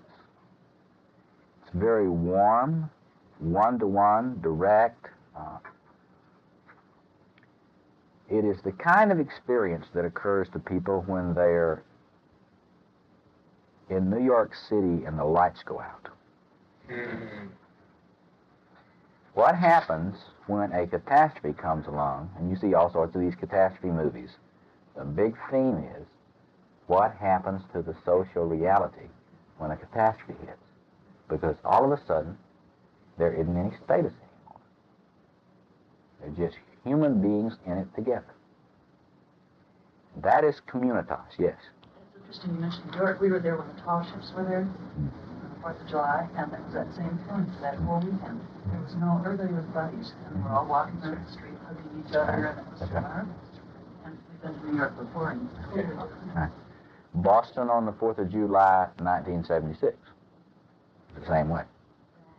And you can, one thing we ought to do is talk about experiences you've had of communitas. Because, see, communitas and liminality do not always overlap. It's one of the things you need to be clear about. Communitas can't be controlled. It just happens. It just breaks out. It is not always under anybody's leadership. In fact, a lot of the time it isn't. It just sort of breaks out through the cracks in social structure experience. But that's an example. You know, you see the Poseidon adventure, whatever the films are, you know, and something happens, and then everybody cooperates, and they take risks for each other, and willing to die for each other, and it's just a radical different kind of thing. Another kind of experience in which you see this communitas break out is on pilgrimages. If you ever go on pilgrimage, it's sort of like going on vacation, but it's not quite the same. You like to think you have a little communitas on vacations, and sometimes you do and sometimes you don't. The problem with that is that so many people see their vacations as an extension of the status structure. In other words, is my vacation more prestigious than your vacation? And so they're still locked into the mind of structure when they go on their vacation, and so they don't experience communitas, and it's no accident that they don't experience communitas because they're having a more prestigious vacation. I mean, and as long as you're into prestige, you can't really be into communitas, because prestige is like oil against water. It just, you know, if you're into that, you cannot possibly participate in this other social reality. Okay. But once when I was studying a group of occultists, I got myself invited to go along on a pilgrimage from Chicago to their Mecca in Southern California. And it was a caravan of the members of this particular group from the Chicago area. And it was quite clear to me that there was this radical difference kind of social space created by this embarking off to the center of their universe, the Axis Mundi, and a sort of a little Hajj, or pilgrimage to Mecca. And as we drove across the country, I began to notice that the difference in state, they knew who I was, they knew I was studying them, and this sort of thing.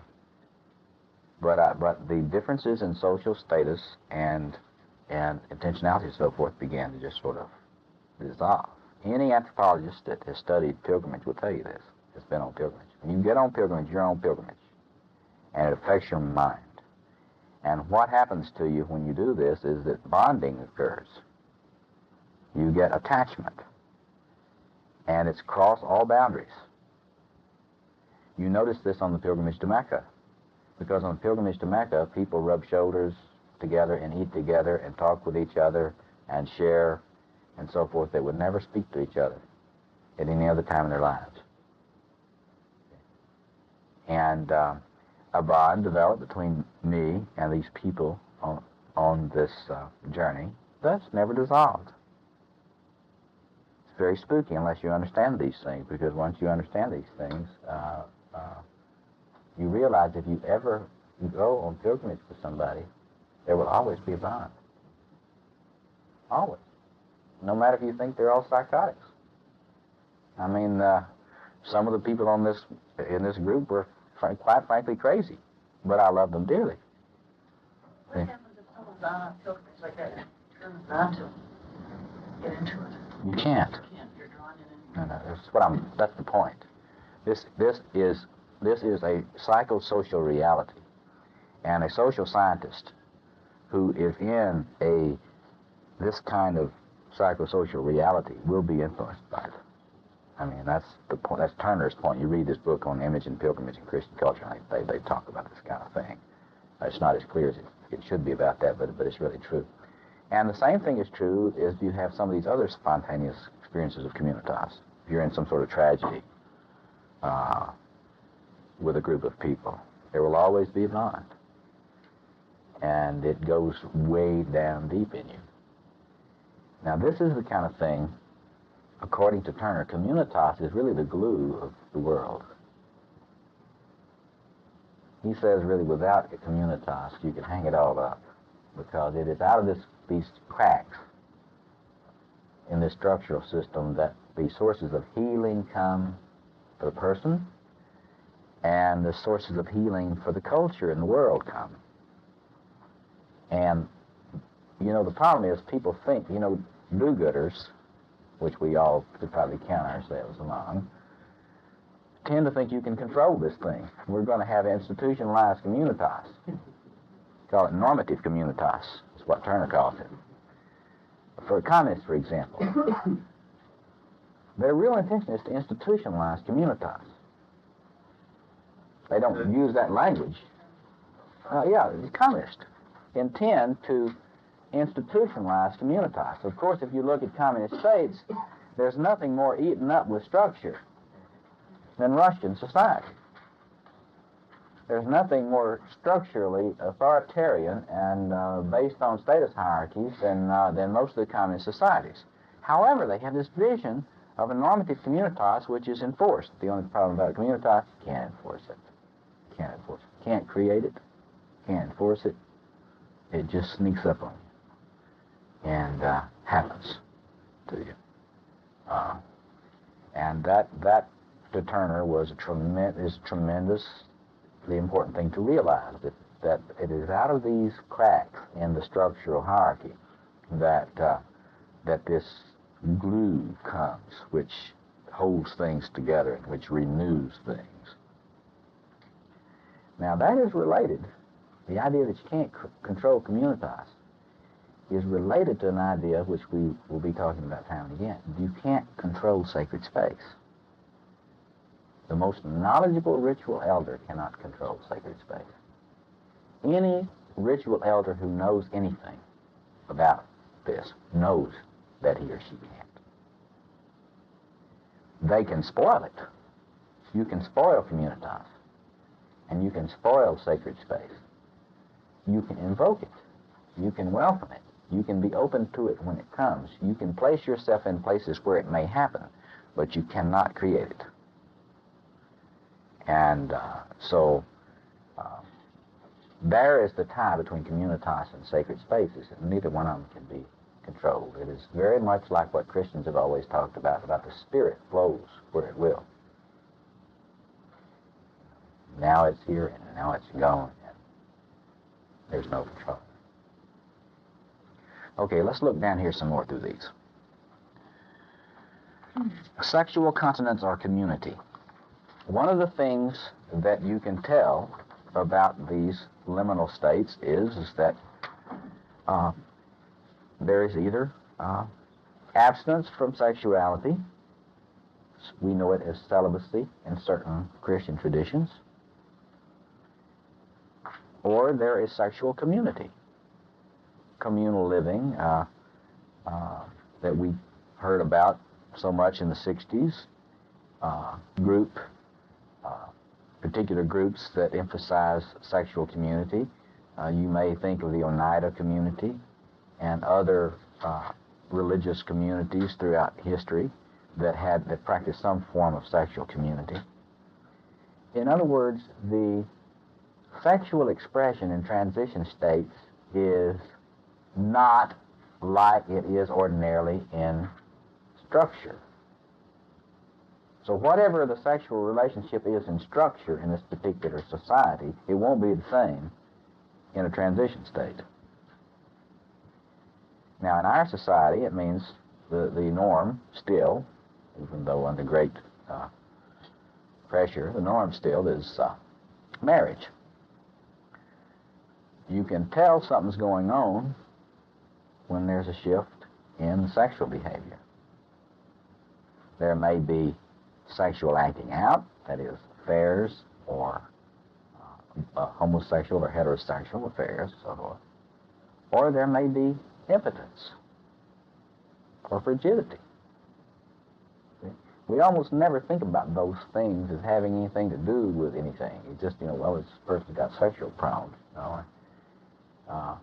But the way I read these things is that that sexual acting out and or frigidity and impotence are usually signs of the presence of a transition state, whether it's recognized or not. And the important thing is just to put on your eyebrow up in there, watching when you're paying attention to these things as you observe people and things going on around you and in you, is when you start seeing deviations from the sexual norms, you think, well, liminality. Some liminality either trying to happen here or or happening here, conscious or unconscious. Yeah.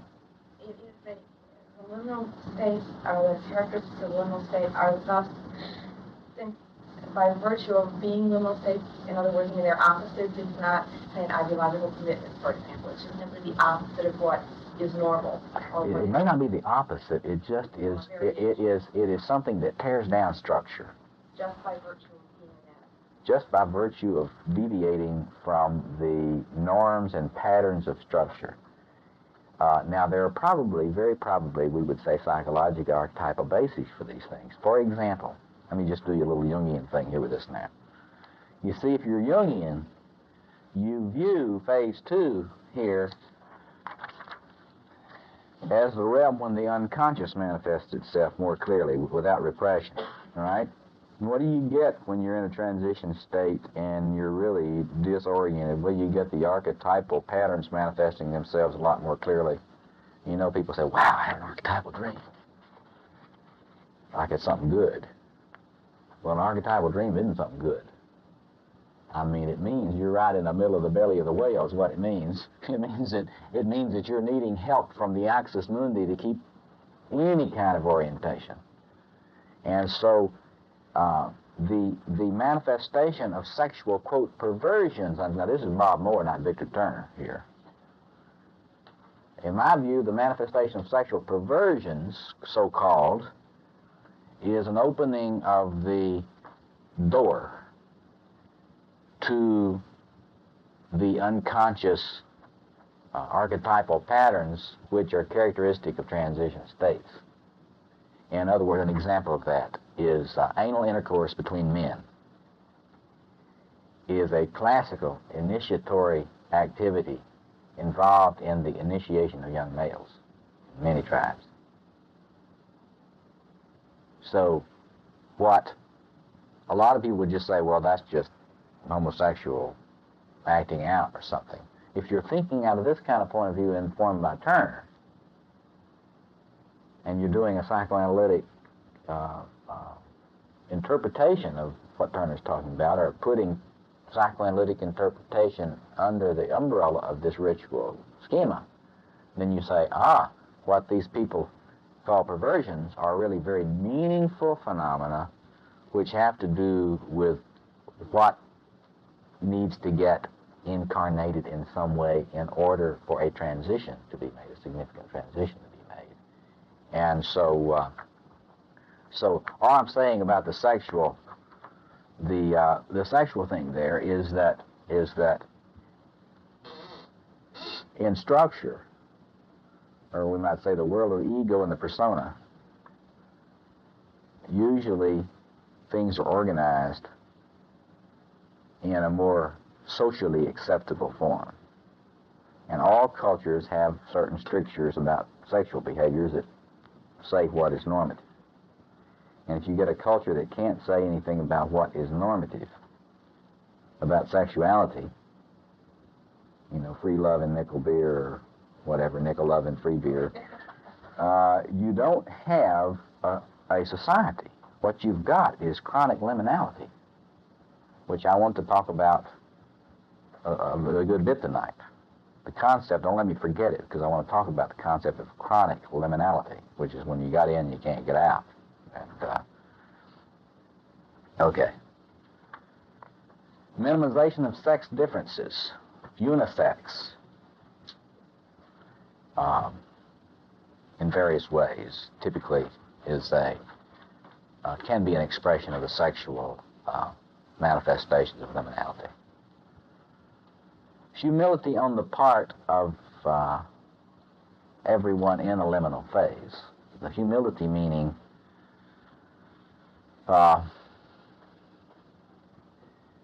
that you're not into lording it over people at this point. In fact, you may be very submissive at this point. In fact, clinically, you may be masochistic at this point. Because in my judgment, masochism is another expression of a desire for some form of ritual leadership in such a state. And I mean masochism, you know, the really bizarre kind. You know, beat me. Kind of masochism. Sort of perjury. Yeah. Are you using humility like submissiveness then? I'm using that as one expression of well, see, Turner talks about humility, and I'm extending that personally to say that that carries forward beyond some sort of being nice, although part of the humility, the sort of surface part of the humility is the desire to be equal with everybody. We don't want to lord it over. You know, we've been stripped. We've had all of our status stripped away. So all of our things that would give us with the right to lord it over anybody has been stripped away. So that's the sort of surface of it.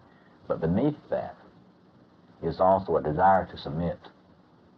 When one is in a liminal state, to the extent that one is really in it dynamically, there is a desire to submit.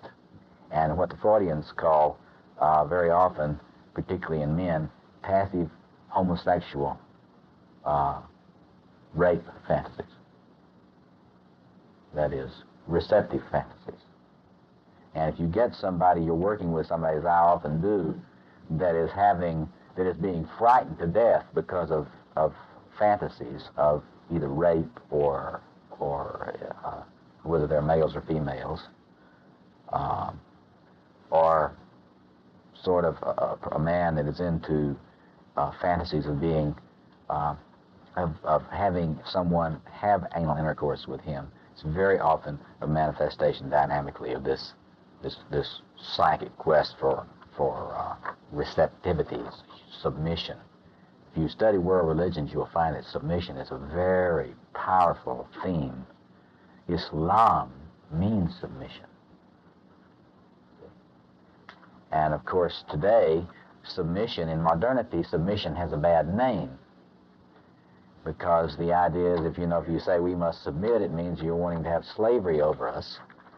But that's why it's so important to understand materials like Turner's, because if you don't understand this stuff, then you can't understand why human beings get into wanting to submit. And then people decide that it is good not to submit.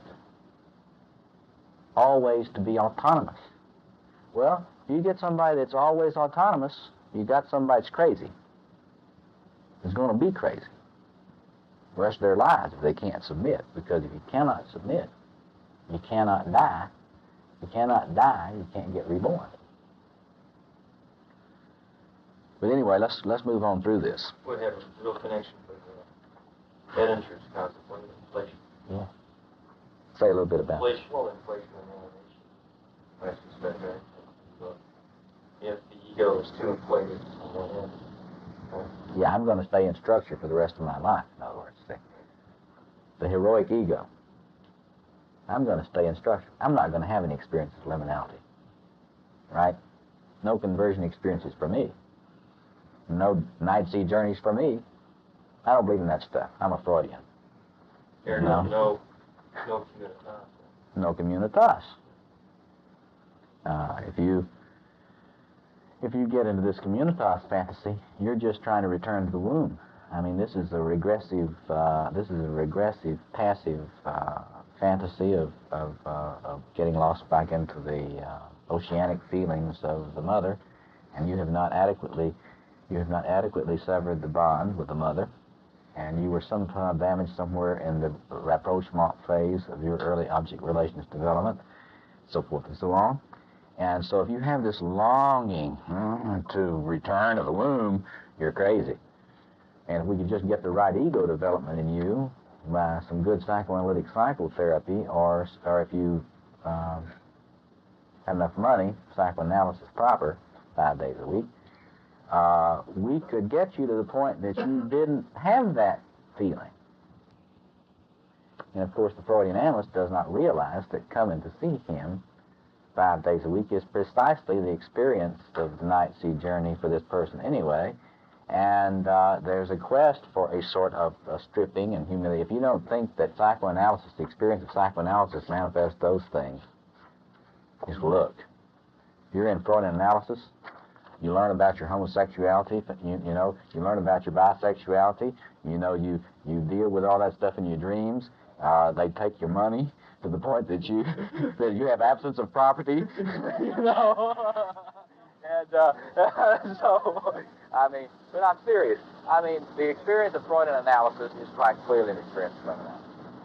You get a real sense of the detail. See how much more specific his discussion of this is. And if you read his books, you get so much more of a feel of this, what it's really like, what the patterns that are characteristic of sacred space are, behavior in sacred space, than you do anywhere else. Nobody was ever that specific about these things or brought these together and showed how you could look around human culture and find these things. Nobody else ever did that before Turner.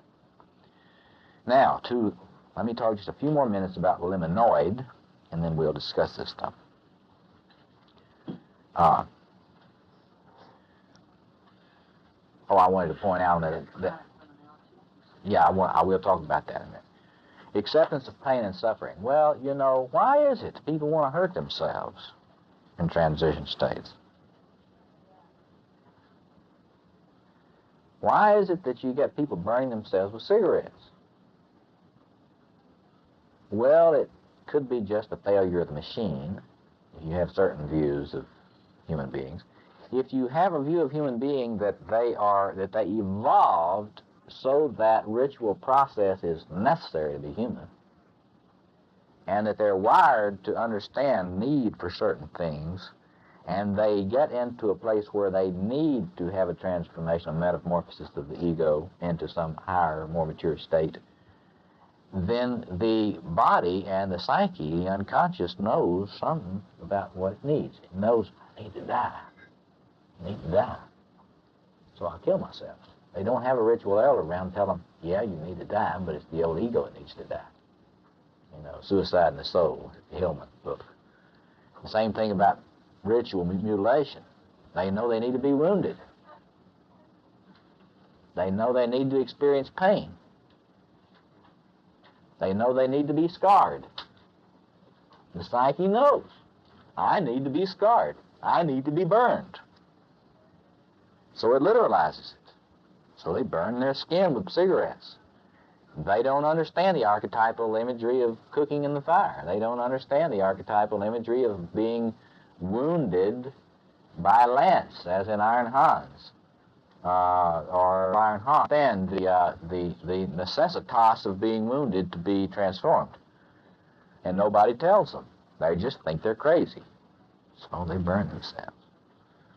And so the psyche's trying to do what it knows it needs to do, but nobody there to dance with. Okay. Now, Liminoid.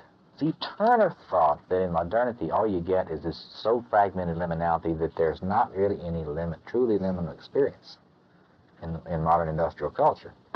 Liminoid phenomena are like play, leisure, drama, going on vacations, sports, hobbies, that sort of thing. It has a characteristic of not being society-wide, usually involved commercially. You buy it. It's sort of voluntary associations. And some people have decided that psychotherapy is Liminoid phenomenon because you pay for it. The idea you pay for it. It's not society-wide. And there's an article in the Zygon issue by a Freudian friend of mine who thinks that. But anyway, Liminoid, the distinction that I make, see, I think Turner is wrong in the way he makes the distinction between liminal and liminoid. I think that liminal space always has a elder, ritual elder involved. Stewarding the boundaries, keeping the vessel hot. If the boundaries of sacred space are too permeable, you can't get it hot enough to have a transfer. An actual or a hope for a ritual. Right. An actual, right. It may not be a competent one. Right. Could be. But I tend to believe that truly liminal space, truly transformative space, truly sacred space in the sense that primitives used it in that way, relating to personal transformations anyway, has to have ritual leadership. Now, as you point out, there are in some instances inner guides that can bring this off. But we would be really out of line to lead people to hope for transformations based on inner guides without any outer guides. Well, I'm just thinking of sort of the unconscious line search that, right. That there may be some subliminal hope that there's always that hope. There's always that hope. And my sense is that is what's behind Liminoid experience. That the psyche sends people off looking for regeneration. And there is a wish for a elder. And sometimes you can find somebody that will play that role for you who is not a knowledgeable elder, but who just knows how to dance. And they can be sensitive to you, what you need, and they can be there for you. And you find this with children. A child is a very good example of this. A child goes through all these transitions all the time. And they know what they need in an adult. And if there are adults around who are really sensitive and sort of healthy, that kid will line them up and get up there and rub up against and just suck just what they need out of that adult in ritualization and dance. They'll get out of that adult what they need in terms of the enactment right then. If that adult is not out for lunch, and emotionally unavailable, if that adult had any kind of decent experiences where they can really be with a kid, if you can be with a child, that child, in an uncanny way, knows what that child needs, and that child will pull it out of you. You'll find your instinctual repertoire coming online as you give that child what that child needs, even though you didn't even know you knew that's what that child needed. Well, but it's not just that. It's more like Winnicott. It's more like Erickson. Mr. Rogers might well have done that. But anyway, so human beings of all ages are this way, and if you can find somebody they got that kind of sensitivity, they may not know they're playing the role of ritual elder at all, and often don't. But with a real sensitivity, a human being will extract what is needed if there's that kind of presence there. But still, in my view, that's kind of hit and miss and dangerous, because you can latch on to somebody that doesn't know how to dance, and you can interject. See, a child interjects a lot. And a child also, in the situations, can also interject a lot of poisonous or toxic things that way. In other words, the parallel is you can get a crazy analyst. You can get a crazy therapist. And so even if you got somebody that's advertising themselves as a ritual elder, trained, certified by the Jung Institute or the Adler Institute or the Freudian Psychoanalytic Institute, you may have a crazy ritual elder who won't be able to help you either. So there's no guarantees on this. But anyway, so next week is when I want you to come in. I want you all to write out a page, type it if you can type, on your observations of people searching out transformative space. What are the ways you've seen people try to do this? Now, they may be like going to Vegas, like we said last week, which is Liminoid. There's no real official elder And the distinction I make is that in liminal space, you've always got that magic circle of set up in some way. There is a boundary, clear boundary, and it's all the way around. It's like the alchemical vase. That's why the mandala has been looked at as so important. It is a symbol for this containment. Now, when you're into liminoid experiences, you don't find the boundary into the carefully delimited space. What you do is you go to the boundary, the seashore, the mountain, the desert. You go live with the poor, which is a search for the boundary in terms of social status. And so hence the magical significance of the poor for so many people. Why do people go work with the poor when they're in transition states? It's a common pattern. See somebody get into a transition state, they'll go to Appalachia. They'll go to the Peace Corps. They'll go to the mission field. They'll go to Nicaragua. You know. But it is a quest for the boundary, see? Because sure enough, if you go to the south of the border, you're trying to find that boundary. And you're looking for a psychosocial boundary. The only problem is there very probably isn't a mandala down there. There's probably not a magic circle with a ritual elder that knows how to get you in and out. There may be. You never know. But see, going on pilgrimage, pilgrimages are, according to Turner, are liminoid, not liminal. Because you don't need a ritual elder to have a pilgrimage. All you need is a holy place. You go to Mecca. You go through the motions and come back. You may get transformed on a pilgrimage. Then again, you may not.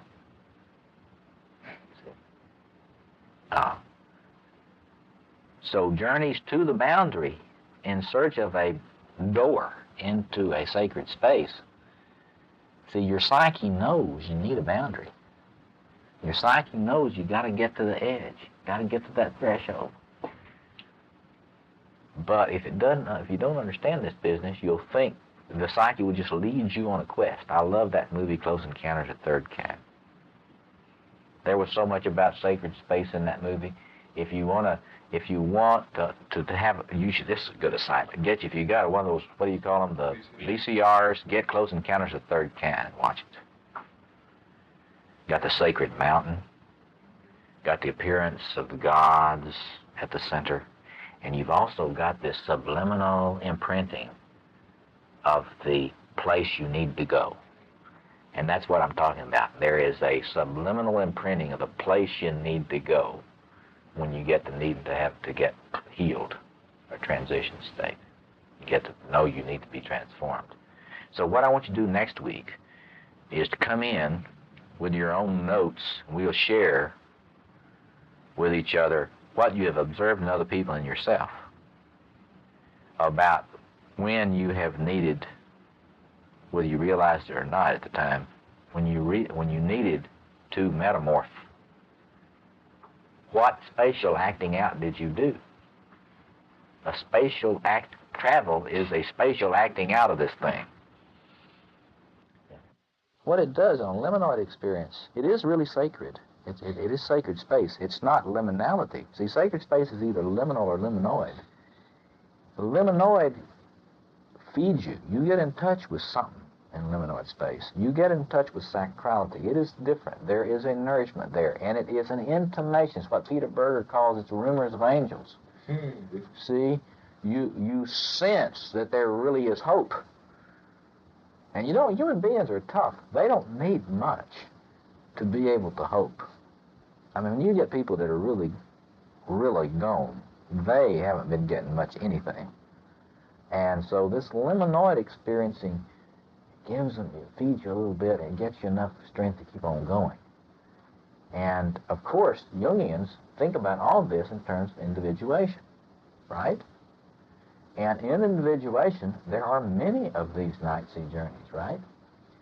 So what you need is a charge once in a while to keep going. And the psyche is working its thing in you, and it is guiding you around through these experiences. And there is a larger transformation underneath these smaller ones, incremental ones, that's going on. And I think for most people, they're forced into this kind of experience you're talking about because there are so few places one can go and be contained. A lot of people, see, that's why a lot of people hospitalize themselves. I mean, yes, mental hospital. Mental hospital is really liminal space. And the only way to really understand mental hospitals is this way. Too bad the mental health establishment didn't understand it this way. If psychiatry would study Turner, you'd have a different kind of psychiatry. But it's clear. A person says, okay, going on like this isn't going to do. I'm going to hospitalize myself. And they go in. Well, the problem is, usually, as he says, usually they're not any knowledgeable elders. They're just psychiatrists. See, but that doesn't mean to say there are not any that aren't, because I know, there are psychiatrists that are ritual elders, and there are little BA type people that are hired by the state, to save money that are good at it. I mean, there are a lot of good folks that do this. It's just that we ought to be able to expect better. But right. Like, I once sat with a druggist who was a member of a small minority religious group as he worked with a paranoid schizophrenic young man. And he was marvelous. I was scared to death because this guy was 6'6" and 240 pounds, and he was having fantasies about how he used to be an SS trooper, and he'd all this kind of thing. And he'd invited me to go along for this, and so I went along to watch it. And but I was amazed. This sort of druggist who, on his spare time, works with people as a ritual leader. He worked with this guy, and it was marvelous. I just couldn't believe it. Much better than most of the PhD and MD psychotherapists I've ever seen. So there are these folks around, but we don't think about mental illness in anthropological terms. Although there are more and more people beginning to. Medical anthropology is a growing field. And, of course, the places where it's really growing are places like San Antonio, where you get the people in the medical center down there studying with the Brujos. And the Brujos and the medical doctors down there in the psychiatry department are studying together. Cool. The native healers. And so this is coming. It's got to come. But in the meanwhile, it's a lot of sadness because people know what they need. Part of it. Their unconscious knows what they need. Other questions or comments? We got a little time. Yeah. I just thought of something. Is there a network of people who believe as you do and who have some knowledge about where the shamans or healers are, the people who really are effective, no matter what the degrees are? And secondly, is there a journal? Just Jeremy seems to go these things. I was just thinking, ought there not be a journal called, say, Transformation, devoted to this kind of thing? Well, that's a fascinating idea. There are a lot of people around the world now that are interested in this. And let me just give a commercial for a book that will be coming out soon, edited by one of our own here, Louise Motti. And Louise has been doing a very creative, exciting thing. She is one of the people that knows most of the people around the world that are into this. And she has edited this book that we don't know what the final title will be, but it's The Archetype of Initiation. And she has brought together papers from people around the world on masculine initiation, feminine initiation, initiatory aspects of various experiences in life. And that should be coming out with Open Court sometime next year. So there are people, but it's not... See, it's still sort of cutting edge because ritual has been so depreciated in modernity. And it's mainly Jungians now in terms of depth psychology who really are valuing the ritual process and relating it to things like Turner's work. I mean, like Murray Stein has done a good bit around this, and a lot of people have realized how much Turner is dovetails with Jungian psychology. It's a great tragedy for Jungians that Turner died so young, because he had just come out as a Jungian back last fall.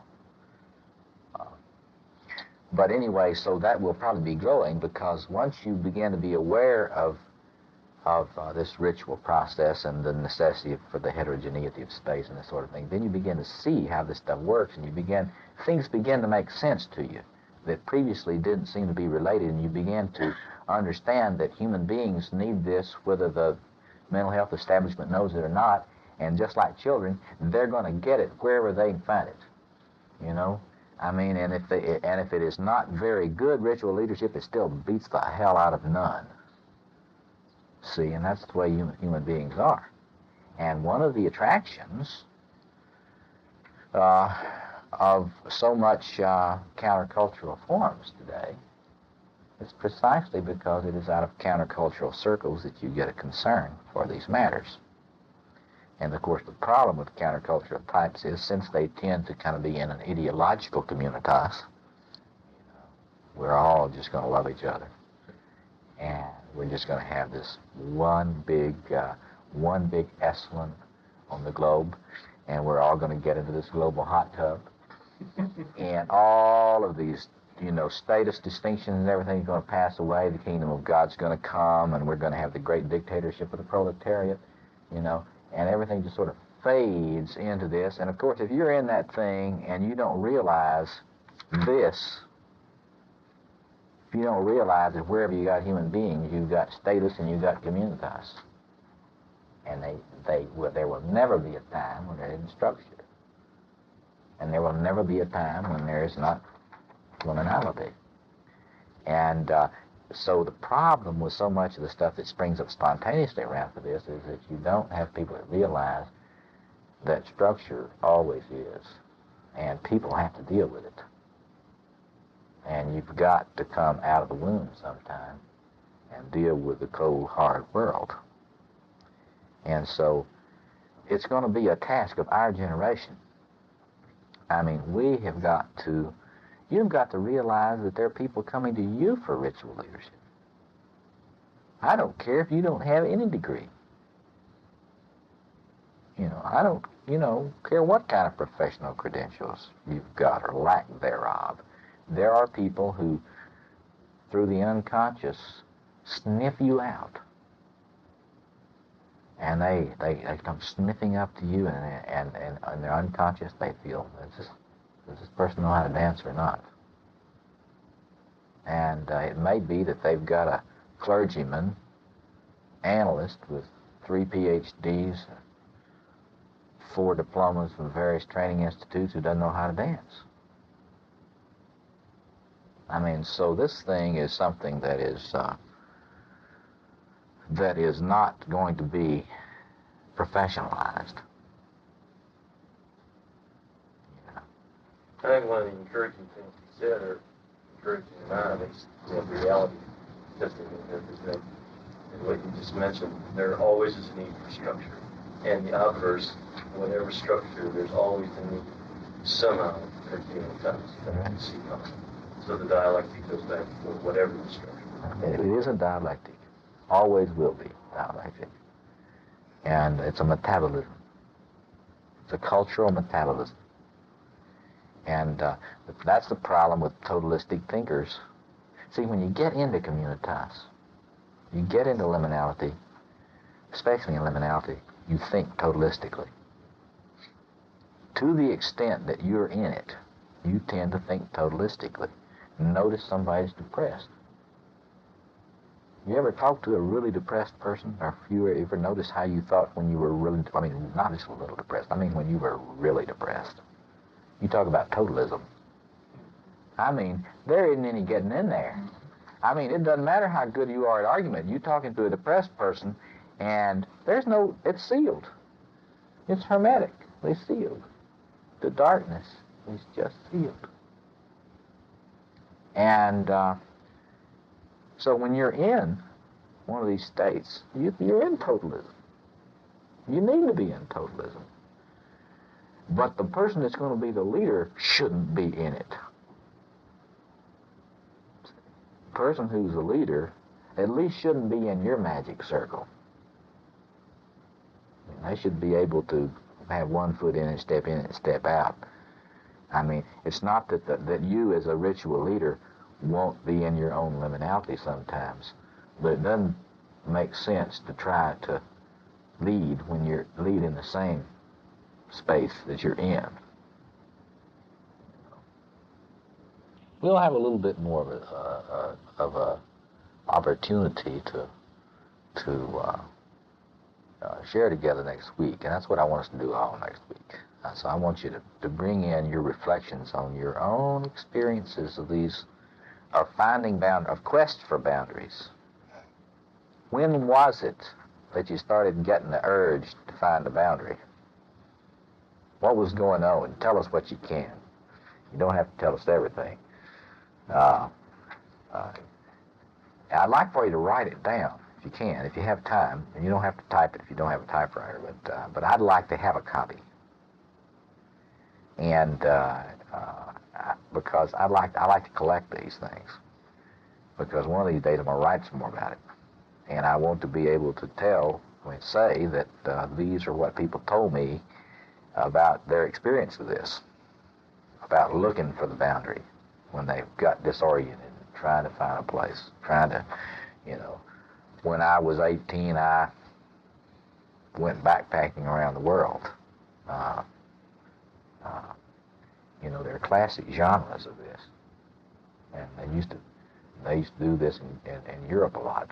In fact, the young man going off and hiking around Europe was one of the classic forms of this. Climbing a mountain. What kicked you off into your quest? Where did you find a boundary? Was it a boundary of social marginality, as in working with the poor? Was it, don't you think that's fascinating? I just think that's fascinating. Think about it. Social marginality is functioning to the psyche as geographical marginality. But it does. It does. I'm talking to a conference, Seminary Consortium on Urban Pastoral Education tomorrow about this stuff. It's a big urban Congress on Urban Ministry. And one of the things I want to talk to them about is how they've sacralized the poor. And the sacralization of the poor being one of the reasons why we don't help them to not be poor anymore. Because if you need them for sacred space, then you got to have them. The poor have always been sacralized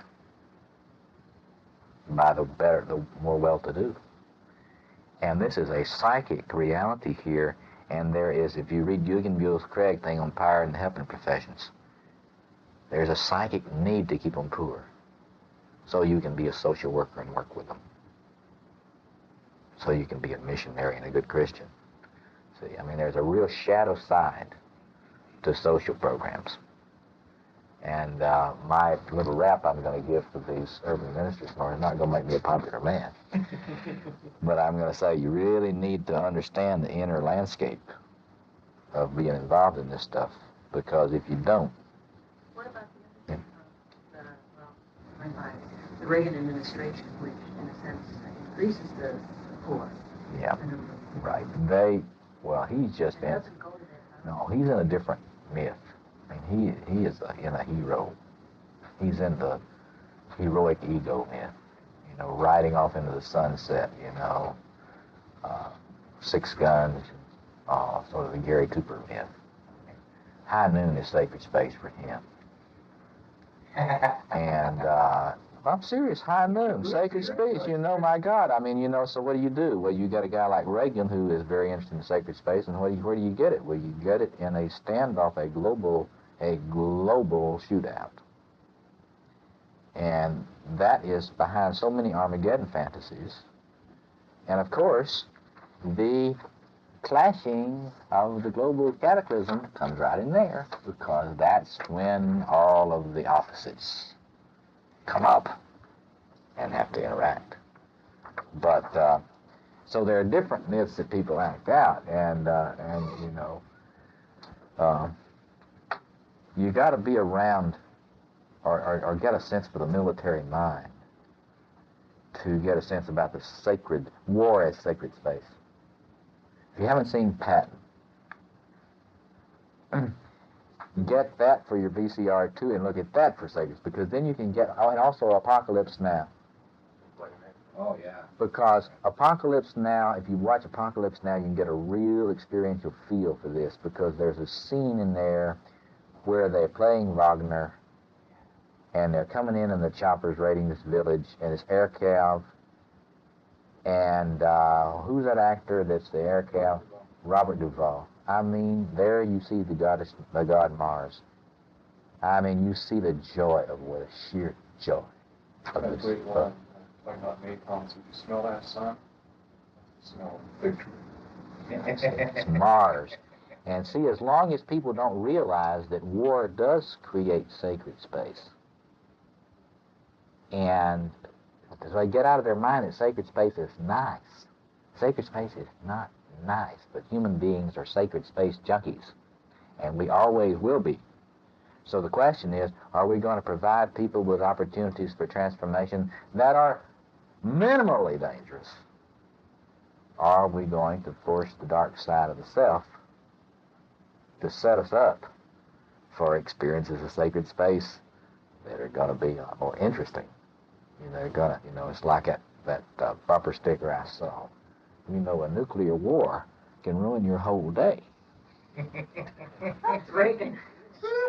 See, well, you know, the dark side of the self will propel human culture into ritual dances. That's what wars have always been about, in my judgment. You don't have some ritual form which allows this stuff to be dealt with more contained way. And of course, in primitive warfare, see, this is what we don't understand about contemporary warfare. In primitive warfare, it's much more like warfare, fighting between animals. Wolves, for example. There is much more containment of the destructiveness. There's much more code of honor. And if you kill so many warriors, and then you go home to celebrate. I mean, you don't go in there and try to destroy the entire tribe. I mean, you count coup, and you get so many scalps, and then you toast off to the other leader of the band, and you go back to the tribe. But now there has been such a failure of the etiquette of war that survived up through pretty much into, not completely through World War I, but you still had some of that etiquette of war in the officer corps, in European officer corps. But with modern technology, it's just so exciting to use it. You know, you got that mustard gas, we got to use it. You know, and so we've got a situation now where we don't have even the vestiges of the ritual inhibitors to acting this stuff out without any boundaries. So that'll give you some thought tonight. You can think on that as you have your nightcap. You know? Don't get me wrong. I don't like people staying poor. And I'm not against programs. I mean, I do what I can around on many levels to try to work on social transformation. But I'm sick of people not understanding how serious the problem is. I'm sick of them not realizing how large the dragon is. Because, you know, people like to get into their nice little Marxist pietisms, you know, and they're going to get everything explained and so forth. They can't tell why things don't work. The only thing they can come up with why we don't do a better job with this globe is because of Ronnie Reagan or something like that. Well, Ronnie Reagan never had enough power to be the cause of what we see all around us, carnage in this world. The carnage in this world is based right here in the psyche, in the splitting in the psyche, in our unconsciousness. And these social transformation types, of which I know and love many,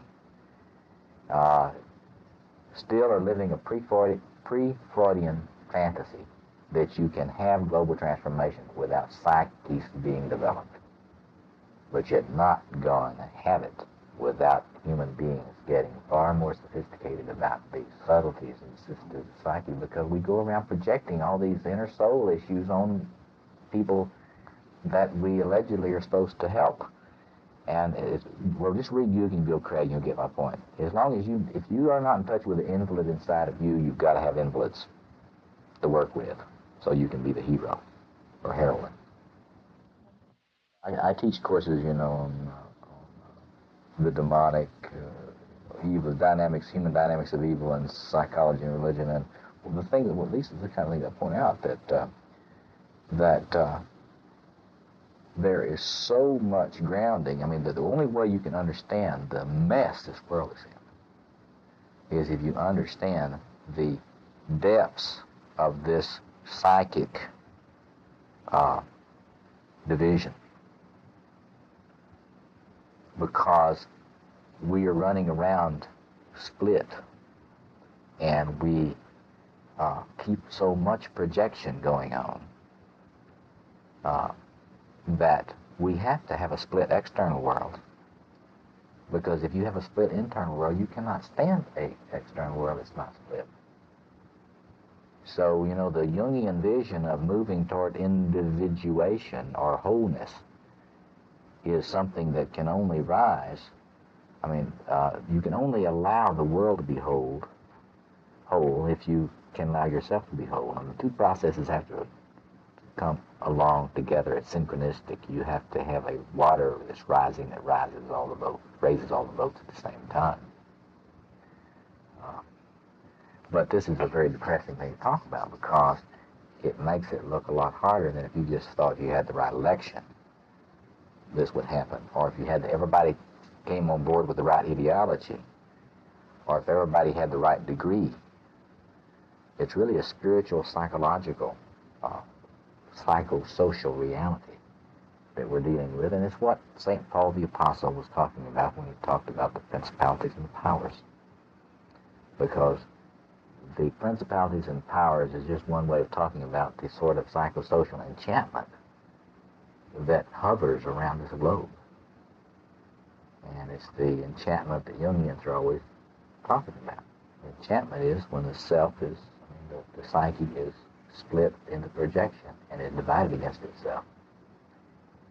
And the significance of ritual is that is where the splitting is supposed to get some healing. Because it's in the sacred space that the split off elements traditionally have been allowed to come back. But if you don't have any place where that can come back, what do? Well, you stay split. Other comments or questions? We have 4 minutes. Yeah, you going to say something about the Yes, thank you.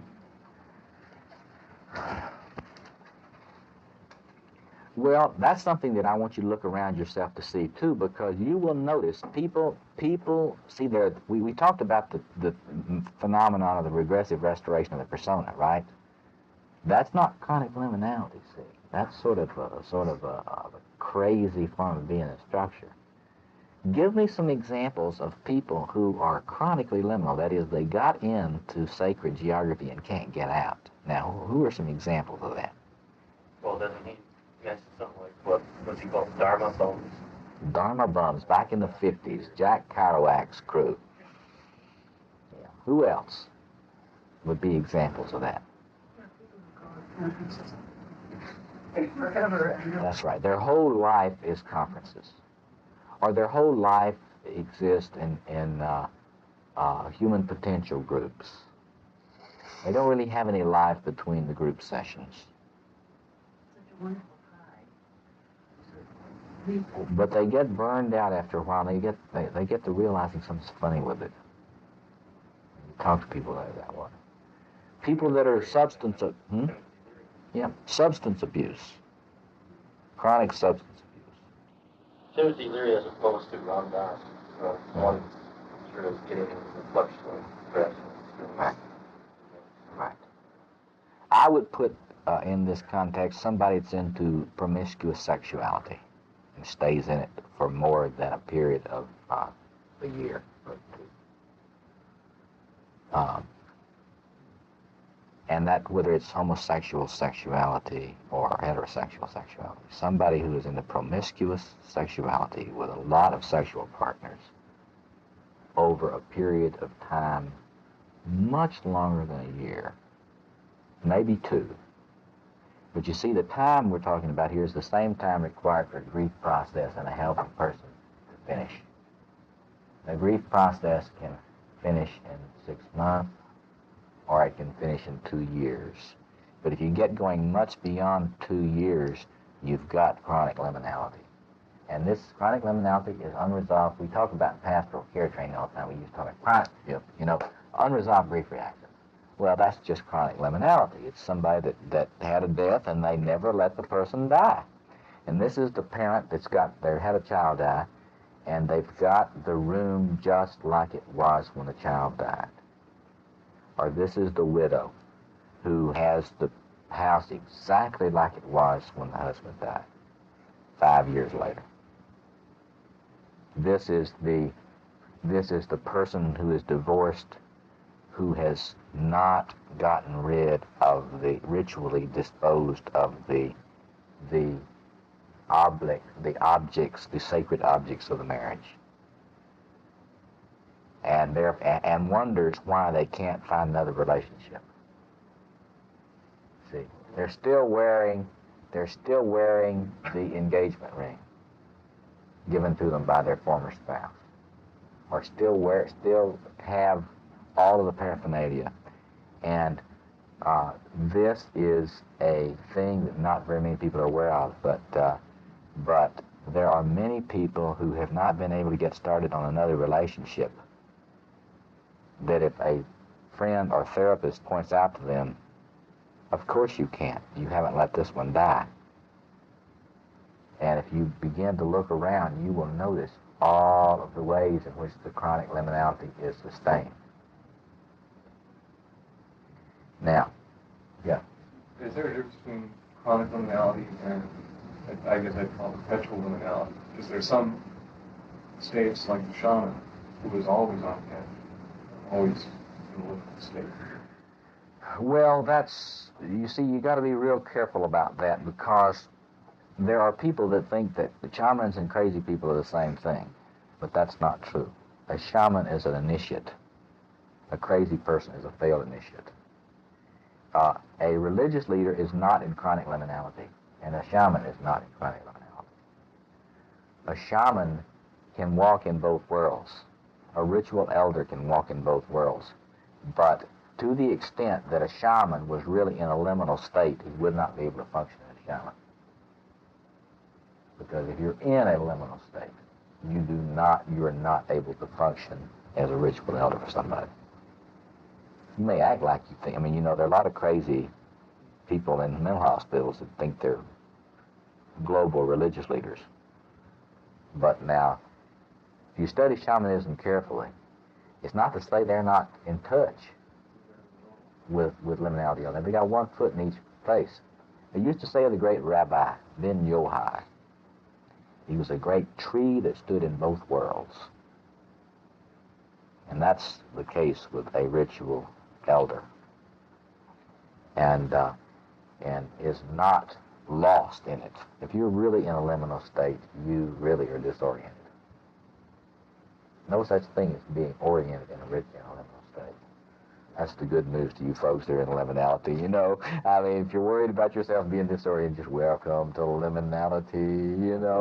That's just enjoy the swim as long as you can. Other comments? Well, we're over. Well, this has been fun. Look, next week we're going to depend on your thinking and reflecting, and we'll share together as much as we can. We'll take the entire time to try to get as much data, so much empirical, phenomenological report on the ways in which you have experienced yourself and the ways you have noticed other people in this quest for the boundary, for a liminoid experiencing or a liminal experiencing. My final wrap is that it should be clear to you that I think that liminality is clearly available in modernity and contemporary times. It's just not easy to find it. And Questions, swear. that's the final session.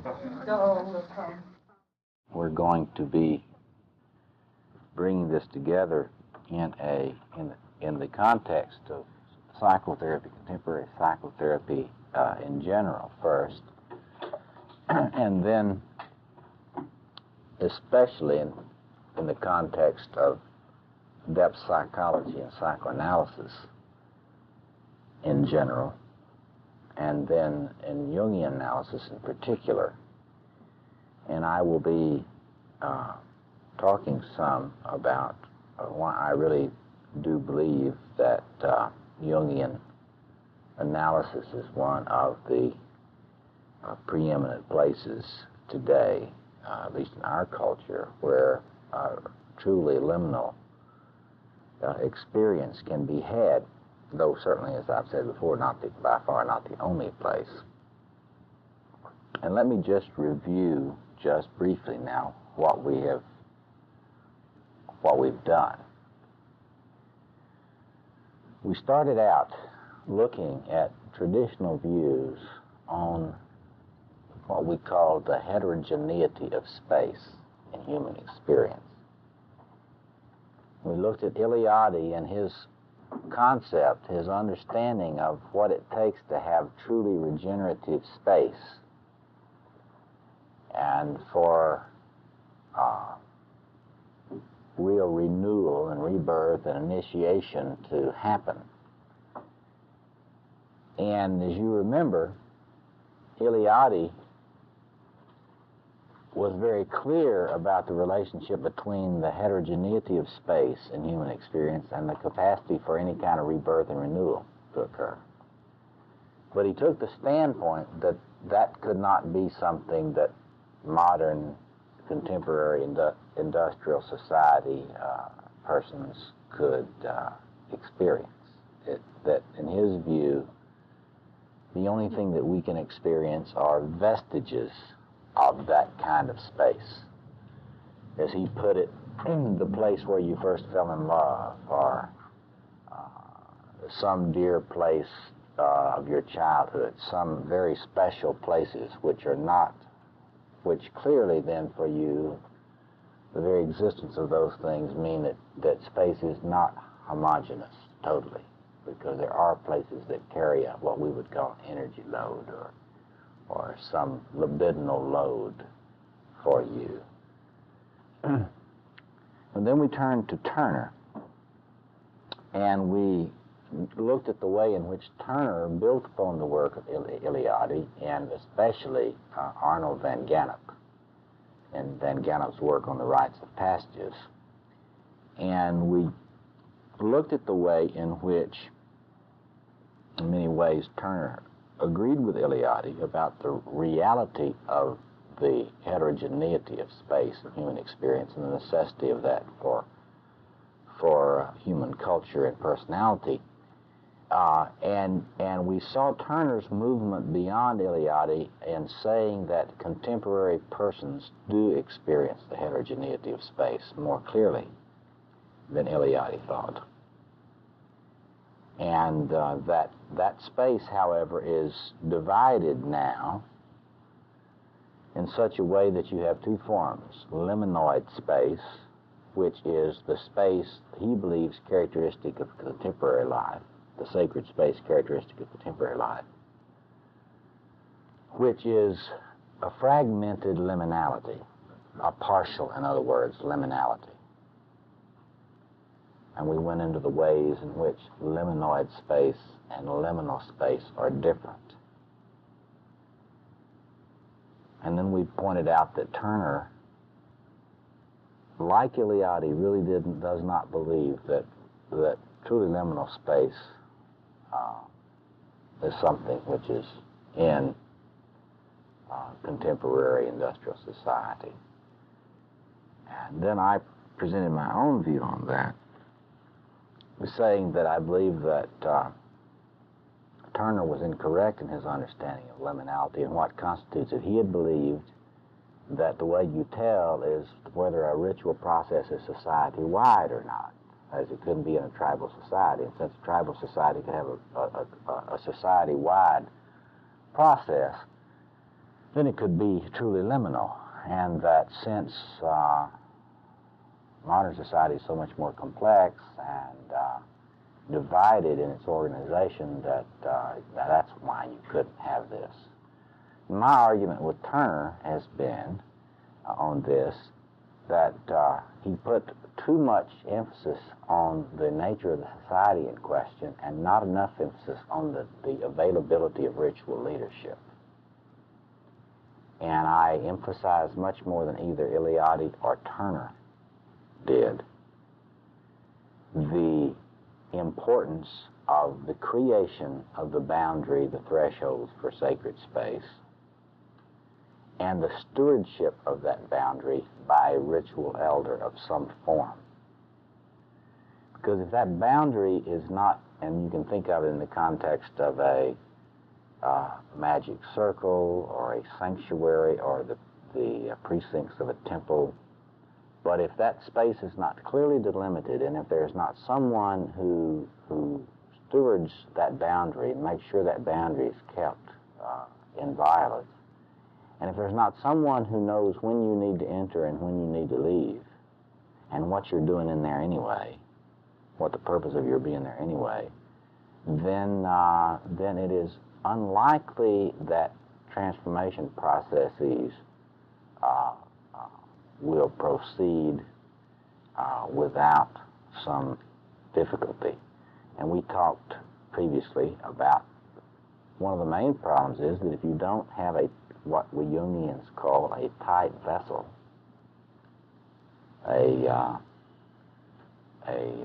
sealed alchemical vase, then we put it this way, it doesn't heat up enough. And if it doesn't heat up enough, then there's not sufficient intensity. And if there's not sufficient intensity, then the change, while there will be change, and we'll be getting into that much more in a minute, there will be change, but the change may be much more limited, and indeed there may be some very serious missteps in the process. Another thing I pointed out, and I want to reiterate again tonight in this context, is that sacred space cannot be controlled, even by the most expert ritual elder there is. Many scholars have misunderstood ritual process because they have observed that in traditional cultures, ritual elders observe their ritual procedures with extremely, what we would almost call pedantic care. You can study the ritual processes in Hinduism or in various tribal rites and so forth, and we moderns are amazed at the care that the ritual elders put into doing it just right. As Eliade would put it, doing it just like it was done in the primeval time, in the archaic times of gods. Scholars have often misunderstood the implications of that and have assumed that the masters, the ritual elders, really thought they had control of the ritual and had control of sacred space. My sense of that is, and what I've been trying to say to persons about these processes and sacred space is, that it was precisely because the ritual elders knew how fragile sacred space, transformative space was, that they observed these things so carefully. But they had no illusions about their capacity to control it. In effect, what we would say today is they knew a lot of things you could do to ruin it. And they knew a lot of things you could do to invoke it. But they would never in all my studies, I have never really seen any empirical justification in the studies of others to show me that these people were arrogant about the nature of the transformative space, because I don't see any evidence of that at all. I sense a deep humility and fear that they will ruin it. And so that's something I want you to keep in mind very carefully when we start looking at what we have here on the board a little later. Now, let me say just a little bit about transformation processes in the Jungian view in terms of what we call energetics, or that is theory of psychic energy, the patterning of psychic energy.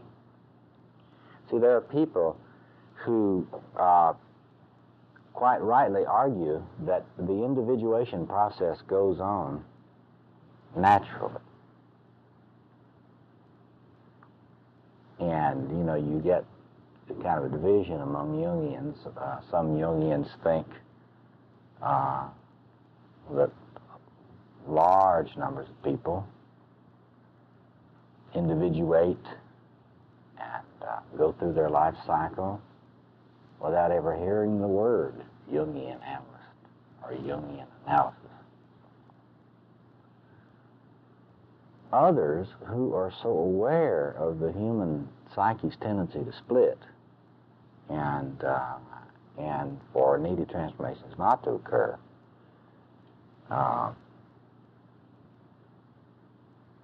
put less emphasis on all this, what we might call ritual-less individuation.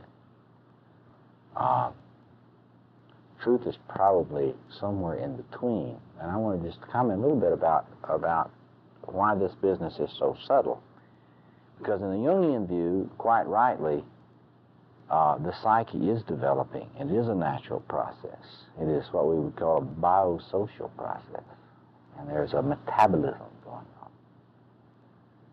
And in the Jungian view of the psyche, there are always energy flows going on. And what happens, we might say, when one gets to a point where an initiation is needed, that is to say, some new life task is confronted,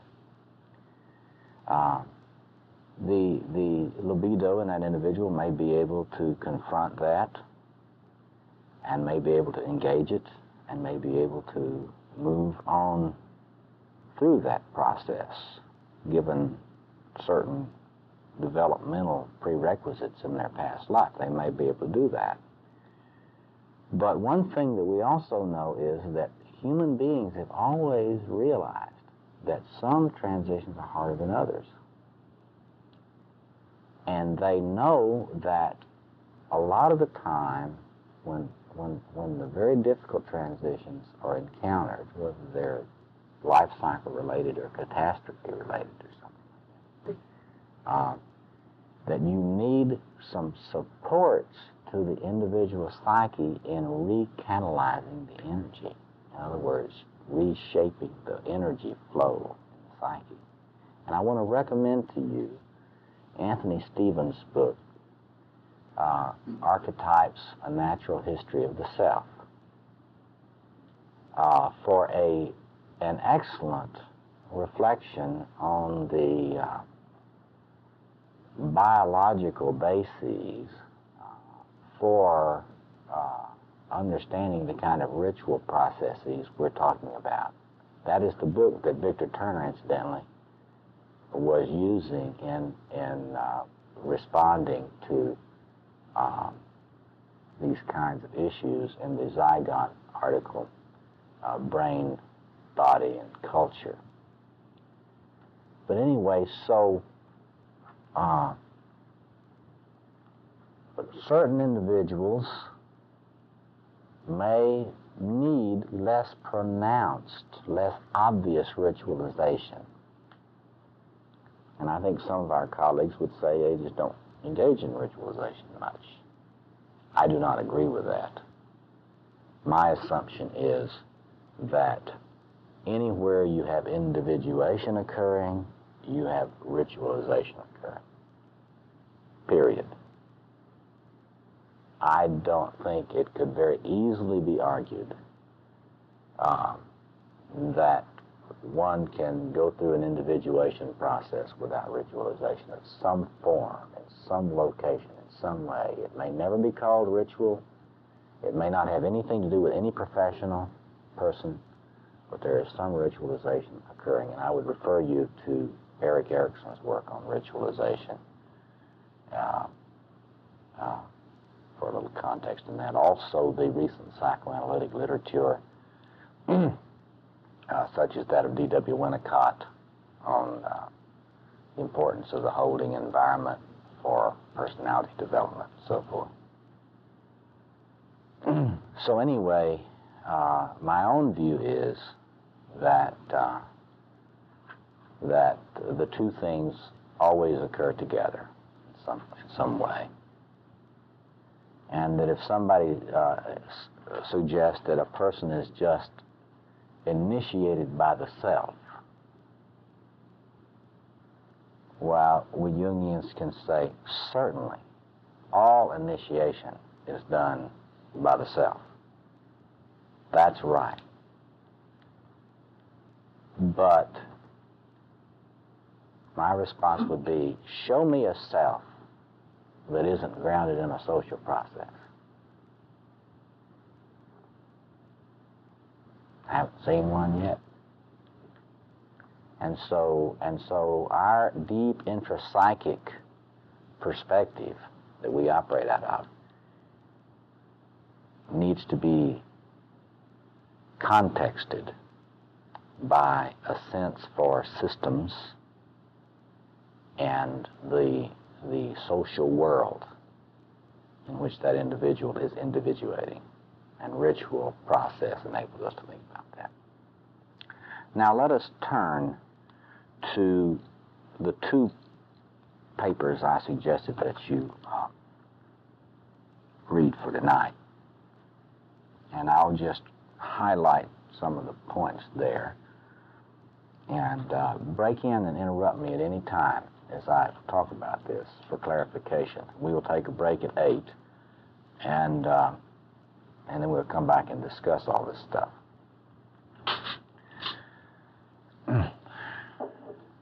How many of you got to read my little article on ritual, psychotherapy's ritual process? Many of you, okay. In that article, I was highlighting these three characteristics that I think you find in all therapies. The therapist may not know they're there, but that doesn't mean they're not there. And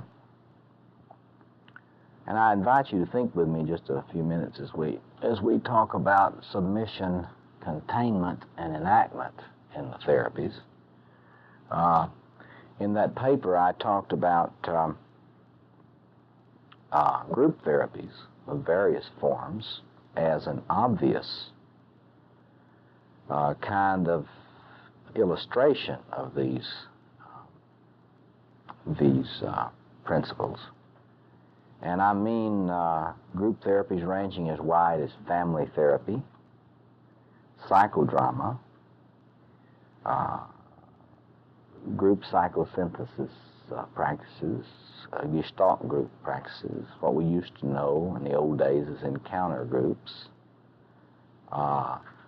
even more traditional group therapy, in which it's more rule-laden and more,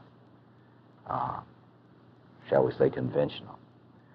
But in each one of these, the submission is clear. You don't become a member of a group therapy group unless you submit to its rules. There's a voluntary submission. And you know, much has been made among psychotherapists out of a professional model of psychotherapy about contracts therapeutic contract that you have with a person to do therapy with them. And there's been much emphasis on this as a sort of a professional idea. We're going to protect the public from unscrupulous practitioners, which is, of course, important. And we're also going to protect the therapist from unreasonable demands on the part of people that would be involved in the therapy. No one, as far as I know, has ever talked about the contract in ritual terms. Because it's quite clear to me that the contract, the therapeutic contract in group therapy, and as all other forms of therapy, is one of the chief means by which not only submission to a process is attained, but also through which a container is formed.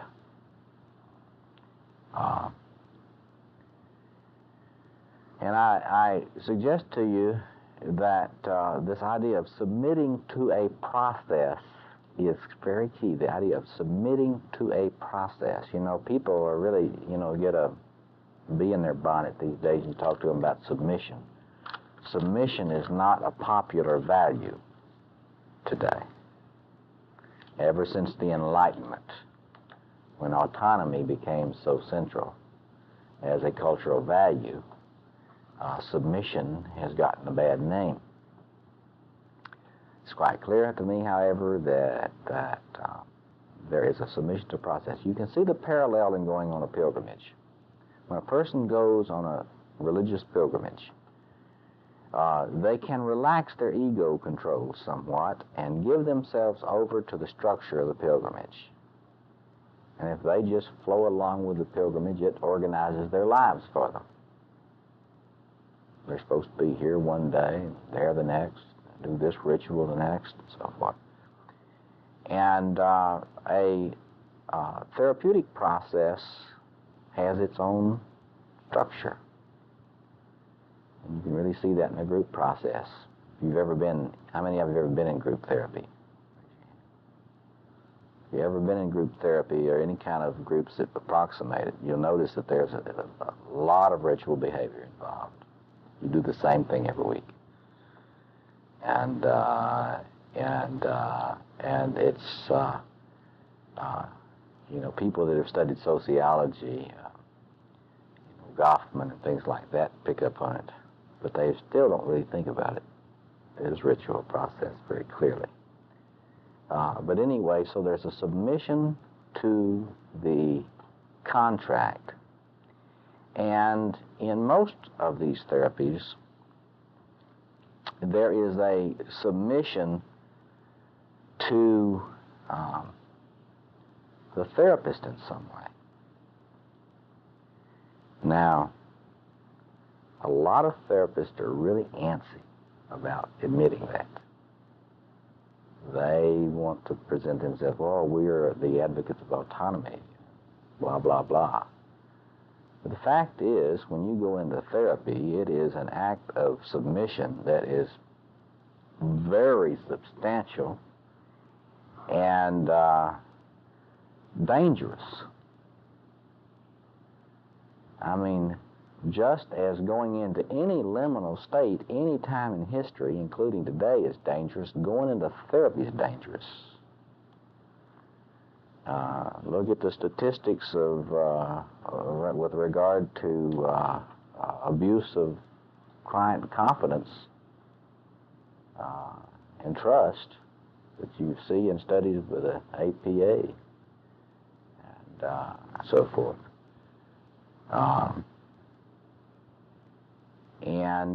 So it's a risky business going into therapy because, if you didn't submit to something, it wouldn't be so dangerous. But you are submitting when you go into a group. And there were a lot of casualties of the group encounter movement back in the 60s and early 70s that'd be happy to testify about the dangers of getting into groups, submitting to group process. Okay. It's not such a difficult concept to think about, though. We spoke of it before with the axis, the inflation and alienation axis, and that if someone is submitting for therapy, they're also may or not be experiencing at some point the end of the axis of alienation. Therefore, the opposite being perhaps some kind of inflation. So submission from that point is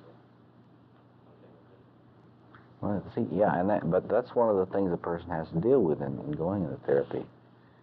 Because one always risks in going into therapy people finding out stuff about them they don't want to know, and it worse than that, finding out things about yourself that you don't know, that is going to be experienced as humiliating. And I'm thinking even from the standpoint of the therapist, who may or may not be experiencing a person submitting to a space, a spatial relationship, not just like the person. Right. Now, my sense is that that the space and the person cannot be separated.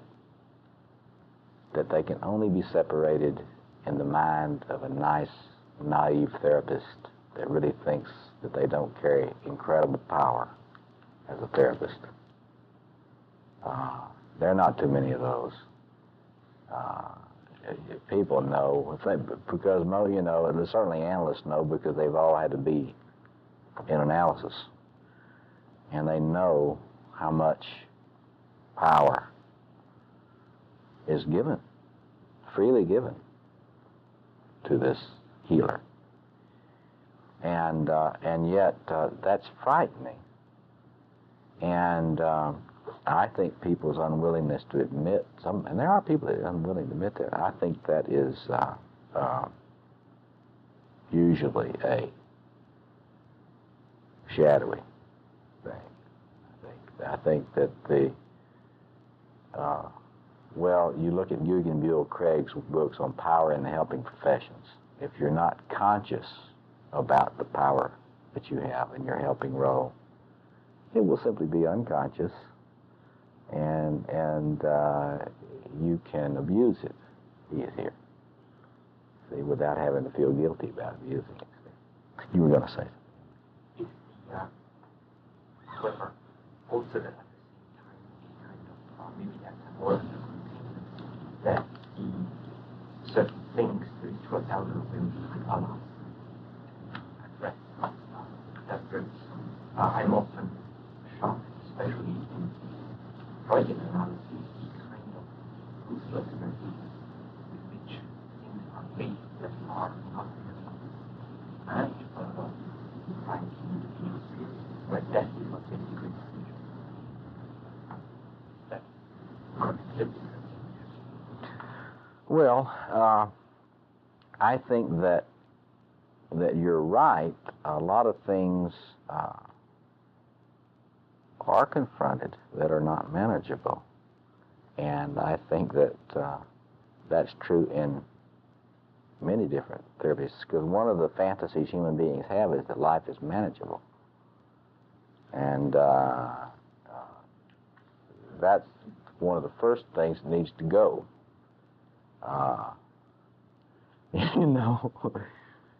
Because that is an inflation.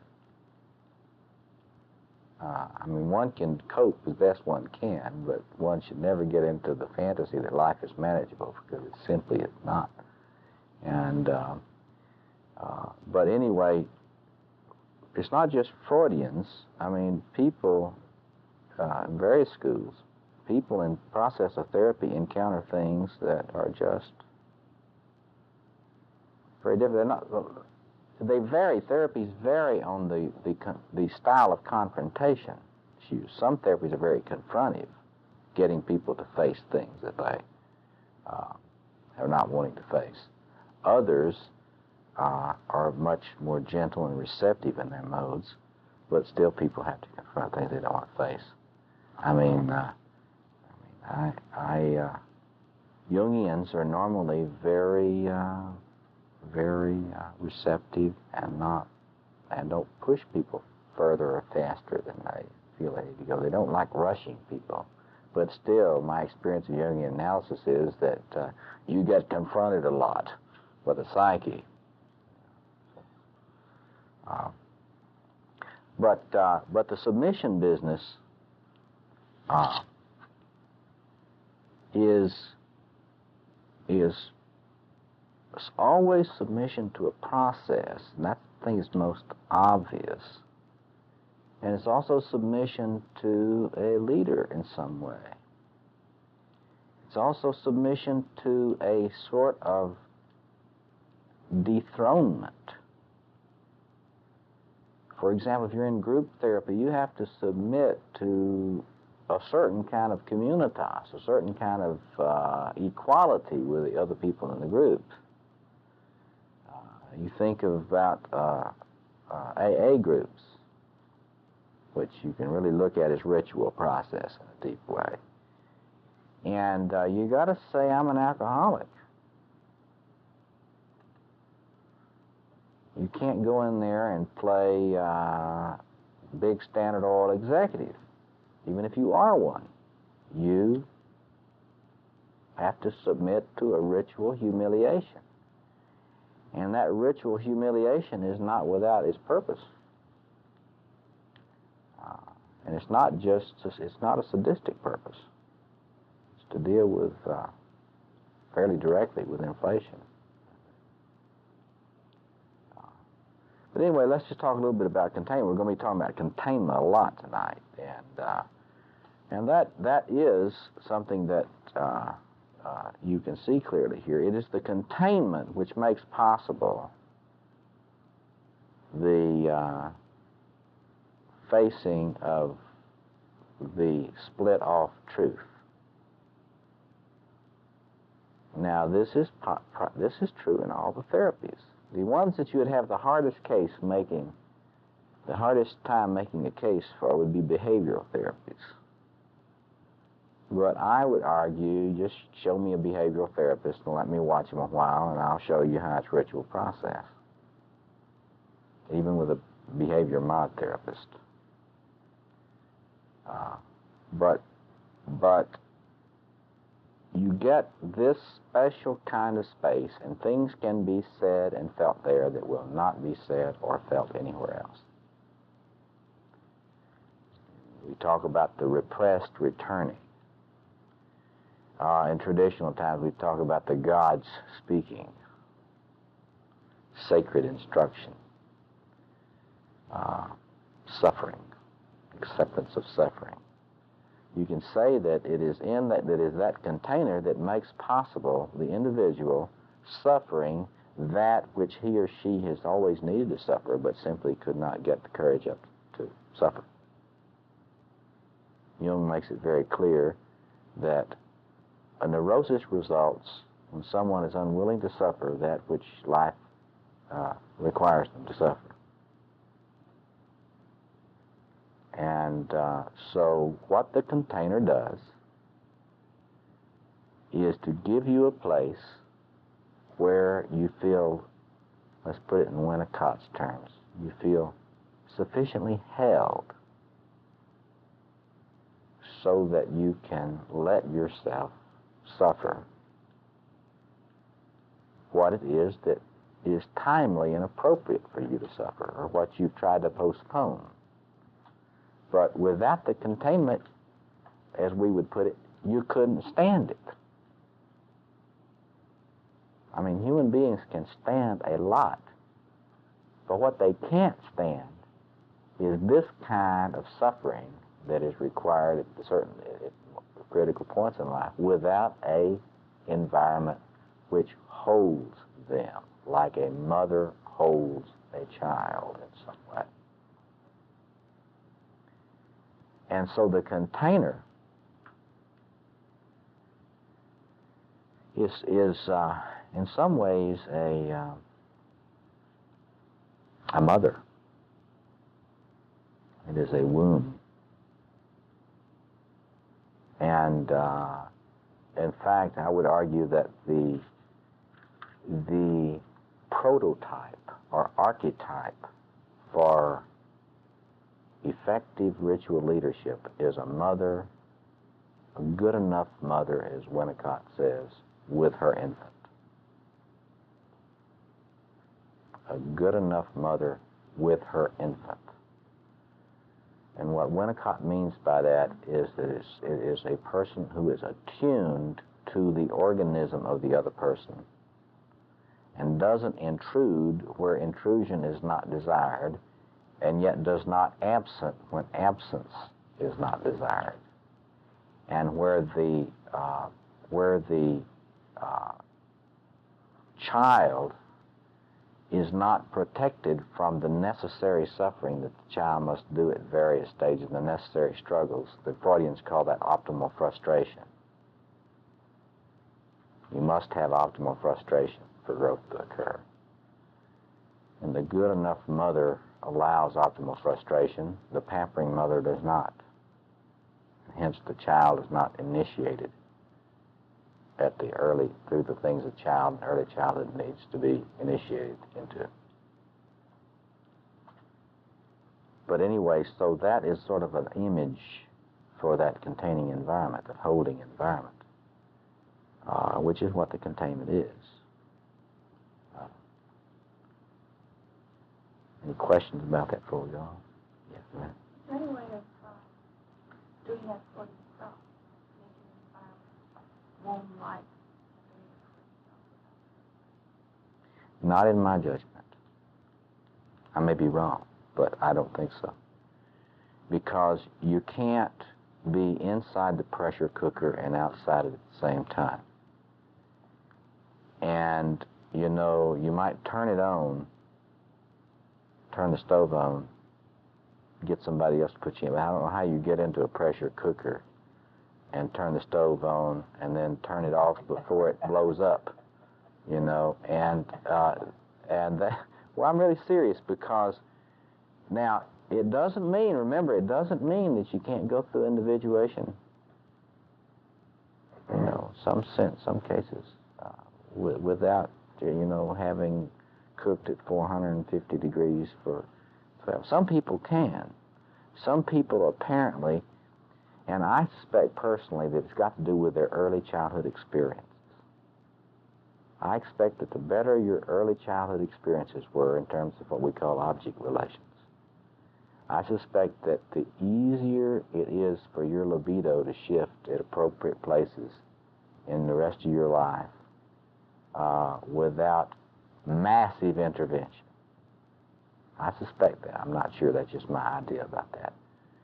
But if you're like me and you have a little problem with your early object relations, then it's harder to get that libido shift without the temperature being higher and a little higher pressure at certain pressure points.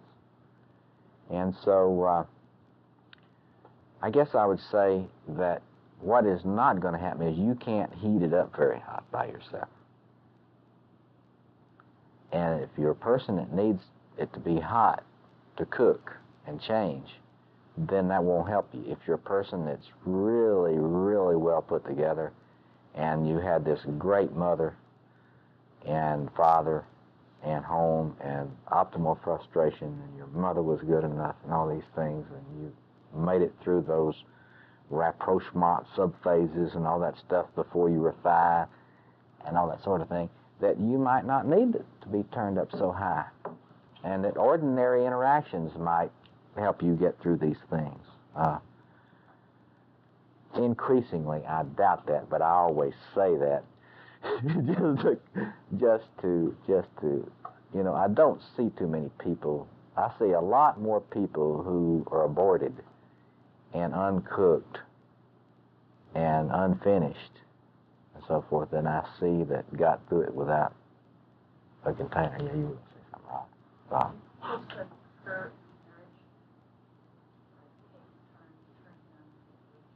No. No, I don't. I really do not. No, I don't think marriage can do it at all. I think that's why marriage, you know, is such a disaster area these days. People are expecting that from their marriages. See what I mean? I mean, they're looking to the spouse for transformation. Why is my life not better? Well, obviously it's you. I was thinking in terms of what it's called individuation. Do it for sense for each other, like putting your own stuff on the shelf for the person. If you ever see one of those, let me know. Right? No, again, we got to separate this out real carefully. You can individuate without a vessel that's got tight containment and high pressure and heat. Some people can. Marriage is certainly a context for individuation process. And nobody would deny that. Or failed initiation and individuation processes more often than not. But I honestly haven't seen many people who are that mature who can hold a spouse in that way, in the way that Winnicott's talking about holding. Because we expect to get our needs met from that spouse. And see, one of the key things about parenting, I mean, you see in this Winnicottian stuff, which incidentally is very similar to Jungian thought in many ways, is that if things are going well between baby and mother is getting a lot of needs met at one level. Instinctual needs met. But there is another sense in which the role of a parent is to pay attention to the needs of the child until they get 35 years old and finally get out of graduate school. And I talk about this to a lot of people, a lot of places, and without retaliating out of the needs of the frustrated needs of the parent, the narcissistic needs of the parent. And I just really, I would like to think that one of these days when we all get more mature and the kingdom comes, and whatever, eschaton, that there'll be a lot of those kinds of marriages. But I think that's real dangerous to expect a spouse to be your holding environment in this sense. Fellow traveler, yes. But I think that, and you come to think of it, that is what people are looking for a lot in their marriage. That's why they project their mother complex on each other. Mother and father complexes on the spouse. You see? Which is so typical. You don't let the person be who they are. You got to turn them into a parent. Well, but what are they looking for in that? Well, they're looking for somebody to initiate them. Help them grow up. That's what you look to parents for.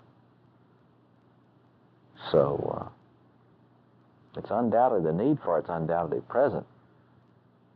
But, doesn't work out too well most of the time. Okay, what about enactment? Well, enactment is just a word that's used to talk about what I call practicing. You can try on new images, self-images and other images and world images without having to take all the consequences for them, as you would in structure, in Turner's idea of structure. In liminality, you can try on all sorts of things in a playful mode, more playful. It may not feel playful to you when you're doing it, but you can try these things on. You have loosened up the surface of all your ego, And you've begun to sit a little looser to all these things that you thought about yourself. You really thought you were X, but you realize, wow, that may not be true at all. So you sit a little looser, and then you try on other possible personas. Try on other possible self-images and images of parents and images of women and men. images of sex and images of world and so forth, but you don't have to commit to them in any kind of way which is oppressed on you by external authority. It has to feel right. And so enactment, I used to refer to all those ways which the various therapies let a person enact. Now, the clearest thing is psychodrama. You really want to see this in a big way. If you have ever been involved in psychodrama, I recommend that you get, it is a trip. I mean, in family sculpting, you ever sculpt your family system? I mean, that's a trip. And it is extremely revelatory to you, when you do it. And then you can rearrange it and play with how it might have been if you and your ex-parent were not so triangulated in that way. What it might your life have been like if it had been different. Yeah. Oh, there are people all over the cities, I think, that do it. I know that there's a psychodrama association, and a guy by the name of Marino was the big famous psychodramatist. But they do a lot of it in family therapy, and I know the Adlerians do a lot of it, and psychosynthesis has a lot of psychodrama techniques. They don't call it that. That's what it is. And that's where it's most obvious, but if you look at practically any kind of therapy, look at behavioral therapy, there are enactments. You practice things. I don't know if I mentioned this to you before, but some guy was working with a Chicago therapist, and he was shy and easily embarrassed, and they gave him a basketball and had him dribble the basketball all over the loop during the day. And of course, we all know that's systematic desensitization, right? It's also an enactment. It's also a ritual humiliation. It also worked. One near shy after that. But there's always this enactment quality. There's always this enactment quality of something that you try on, new ways of looking at yourself, new ways of acting. You don't have to get married to them. We sometimes talk about strengthening the ego. Use whatever technical jargon that our particular therapeutic system uses, but it means experimenting with new behaviors and new ways of thinking and new ways of imaging. And what you got there is you've got the container serving as a stand-in for your ego structure, because you have been stripped of the solid feeling, the solid feeling ego structure. Your ego doesn't feel very solid. You can't stand on it. It's, I often think of the image of St. Peter trying to walk on the water. That is a good image for being in a liminal state. You got to be in the boat. You got to be in the container, unless you're somebody that's a master of both worlds. And Peter was like you and me. When we're in a liminal state, he didn't have his old ego pre-conversion, pre-following Christ. He didn't have that old fisherman ego to sustain him. And so when you get out on that water, which is a wonderful image, stormy water, which is a wonderful image for liminality, you need that container, that boat. That's why you got to have it. That's the Ark, Noah's Ark. That's what that's about. All these images about being in some vessel during the journey, or about that. So that provides that way for you to be held when your ego structure has been, we call it destructured, purposefully destructured. And so you've got the submission of the process, without which, look at it this way, no submit, no destructure. They mean the same thing. No submit, no destructure. No container, chaos when you destructure. Or I should say terror. Bad enough when you got the container. You know, somebody's hand to hold on to. But if you don't have the container, it's dissociation, drowning. And then in that, the enactment, which is necessary to what we might say, grow a new ego adaptation, like a new snake skin. The old one doesn't work, you had to shed it. Either you got up the courage to submit and shed it, or you got kicked into submitting by life and shed it. If you got kicked into submitting, like you had a psychotic break, or you had a mental breakdown, or they nervous breakdown, or they had to hospitalize you, you feel worse about it, but it's all the same. So anyway, those three things you can see. I haven't seen any therapies that don't have those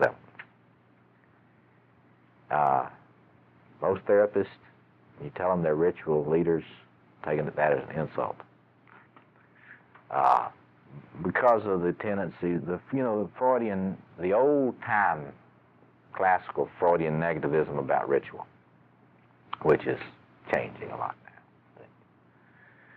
Now let's look at this other article, the Goodhart article on theory of analytical interaction. And that article is really about containment.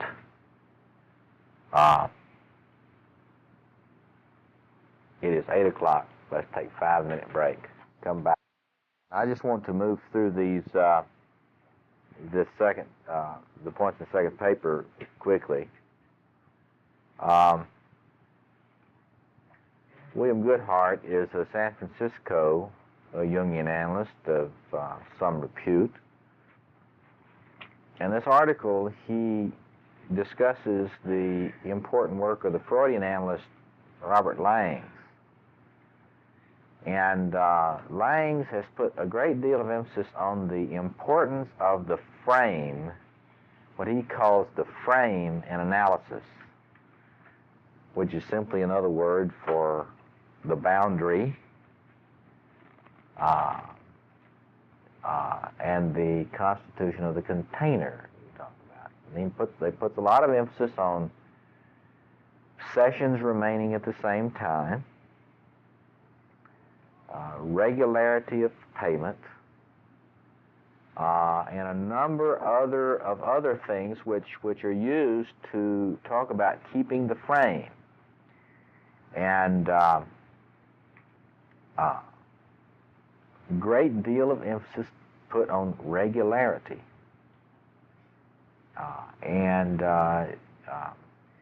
It's so obvious if you look at this thing from a point of view like Victor Turner's, or from the point of view of ritual process, that this is a concern of Langs for the issue of what is appropriate containment, or what we've said earlier about how do you form a boundary and keep it secure.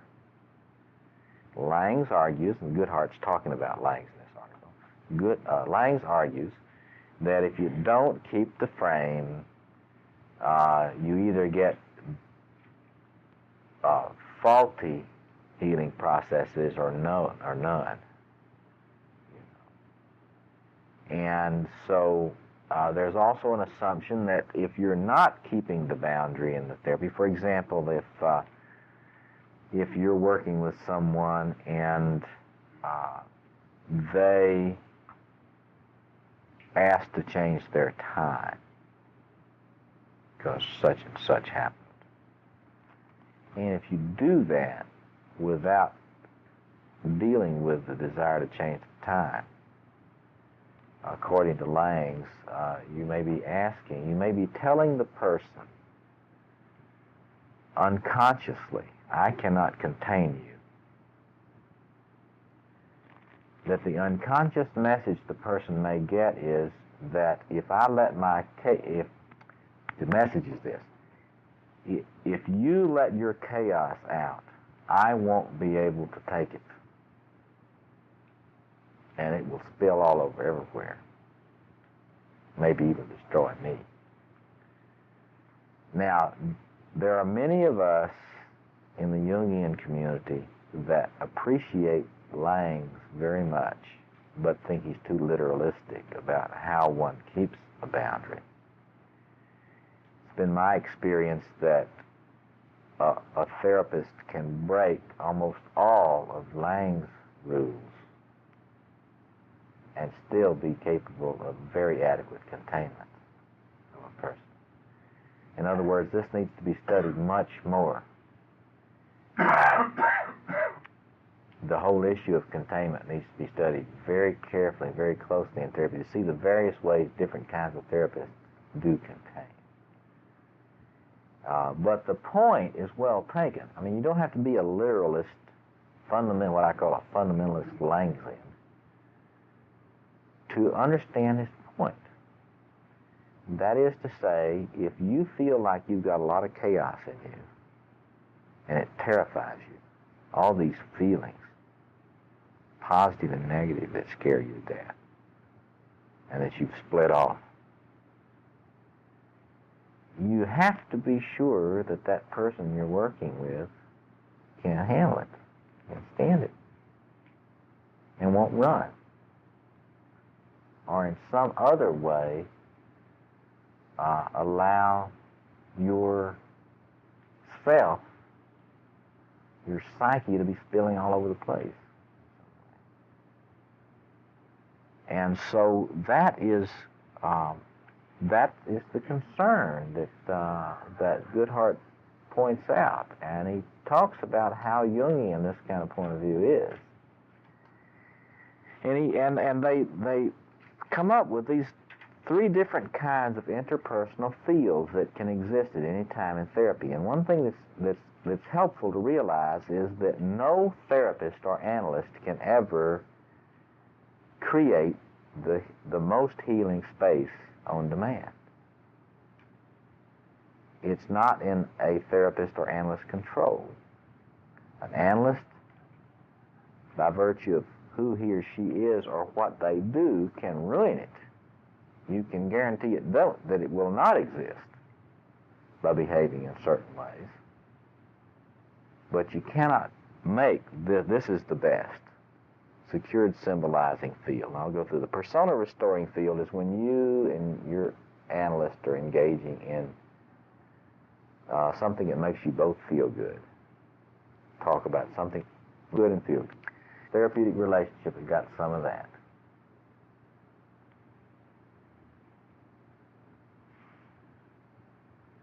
That's not getting down to business. That's what I call a sort of minuet. We're doing this until we get used to being here together in this crazy time. And then the second kind of field, which you often, almost in every therapeutic relationship, you'll have some of this complex discharging field. Now this would be, for example, if I'm seeing a young man and he is a god-awful puer, so immature that it's just incredible.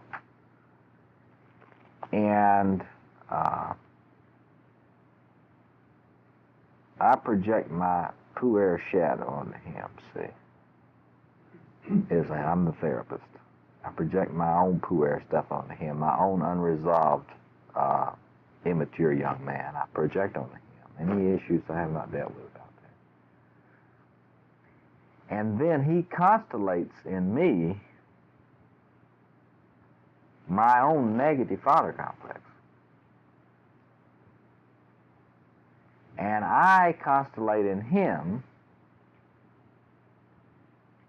his negative father. So he's projecting his negative father onto me, and because I've got a negative father complex, I respond. I know that. So I know that dance. So I get into being the negative father, and I don't know it. And so when he is being his little immature puer self, I find myself feeling what? Impatient with him. Wanting to strangle him. Wanting to wring his neck, kick him in the rear, and get the hell out of here. You know, you're wasting my time, kid. I don't say it. I feel it. Well, what we got going here is a complex discharging field. He's not going to get any better while that's going on. I'm still earning my money because it isn't pleasant. But he's not going to get any better because that's always what he's gotten from older men. Every time he gets with an older man, the older man doesn't understand what's going on. So he says, let's ritualize, older man. You be the bad daddy and I'll be the rebellious son.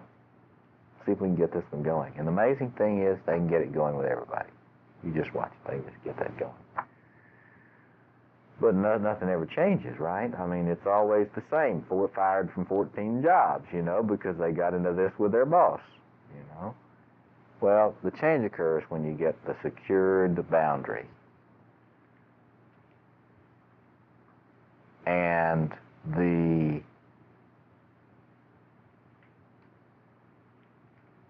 elder is at least, you know, you got to think about the good enough mother as an image here.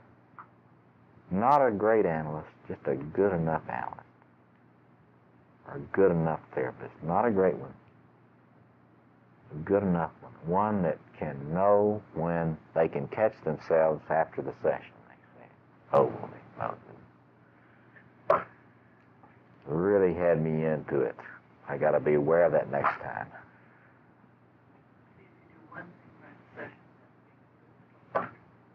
Oh, my goodness, one thing right. You know, that's pretty good. You know, well, fantasies about being the perfect therapist go down the more you work.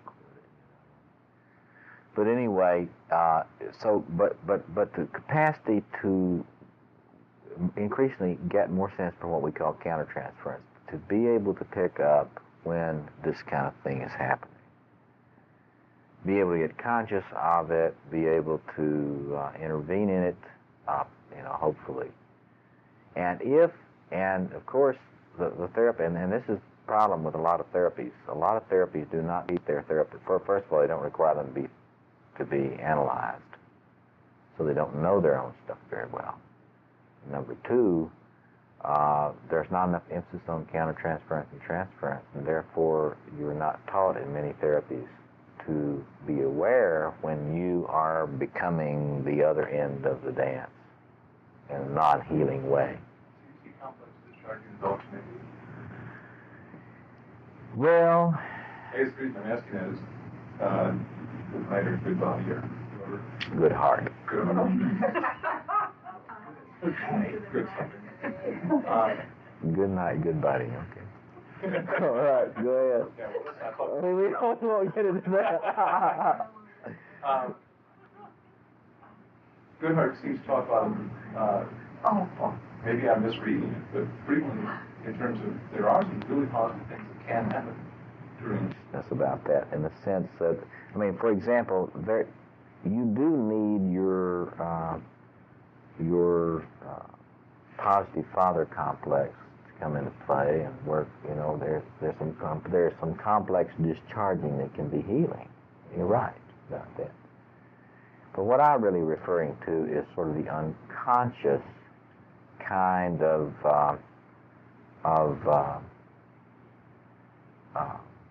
destructive counter-transference dyads that you get into that people like Fordham have written about, and which is so common and it's extremely difficult to deal with. I mean, even at best.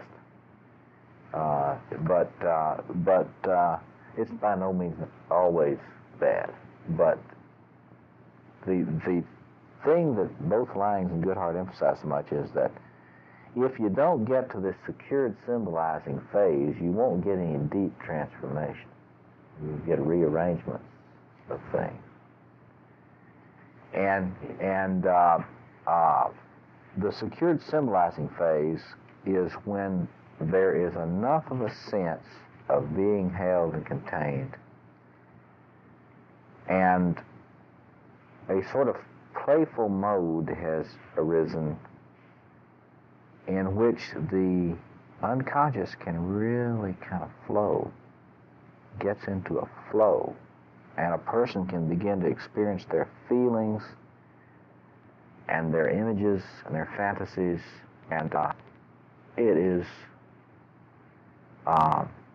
very different from the process that exists most of the time. Now, if you've been in therapy or analysis, you will notice that there are some times when you just flow, and more will happen for you in one session than happened in 25 previous ones.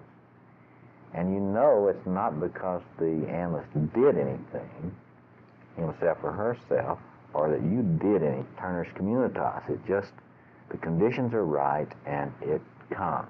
The spirit comes. And that's where a deep healing occurs. This is the kind of process that Jungians have talked about as the context for the mysterium conjunctionis. This is where you get that deep soul relating that Jung talks about in alchemical terms, the sacred marriage. Is there Yeah. added that or the word secured seems like and so it's symbolized. But secured seems to have also that it's a participation, the participatory experience. Right. That the one who is helping to secure the space is also maybe active, not just passive. Right. Hearing conscious. Right. Maybe participate in it. The reason I ask or try to ask a question about security is how would that reconcile perhaps with the concept of optimal frustration? Yeah. You may not even get into that. So. Yeah, well, this is different. Yeah, secured here really refers to that boundary. It's the boundary that's secured. And the assumption is that if the boundary is not secured, however you go about securing the boundary in your therapy, I mean, whether you're a Freudian and got all these cleanliness fantasies that Freudians have about keeping, or whether you're a more free-wheeling Jungian, but still are very clear about keeping boundaries. And I've seen both. But if that frame, that boundary, I prefer to call it, is tight, then this kind of thing is possible. But this is not ego psychology here. I mean, you have change through ego psychologies of various sorts.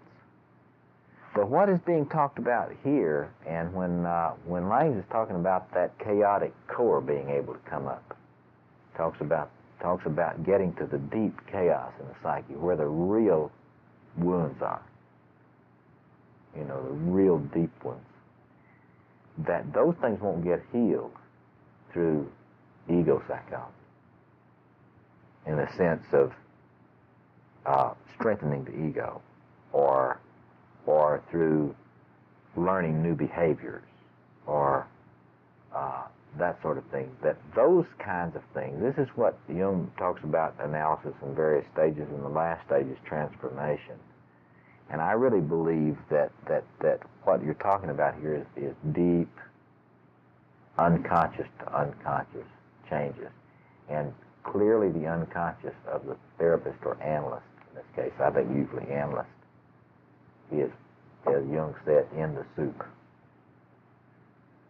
The unconscious of the analyst is in the soup too, and in fact, it is the capacity of the unconscious relating not the brilliance of interpretations or even the brilliant conscious awareness of what's going on with the analysand that is healing in that part. What is healing is this cauldron through which all this stuff is bubbling up. It's allowed to bubble up, manifest. It's allowed to come out. It's allowed to be manifest and held and not attacked. If you hold it, and see, that's the thing about analysis is different from therapy. I mean, there are many things about analysis that are different from therapy. But these depth psychologies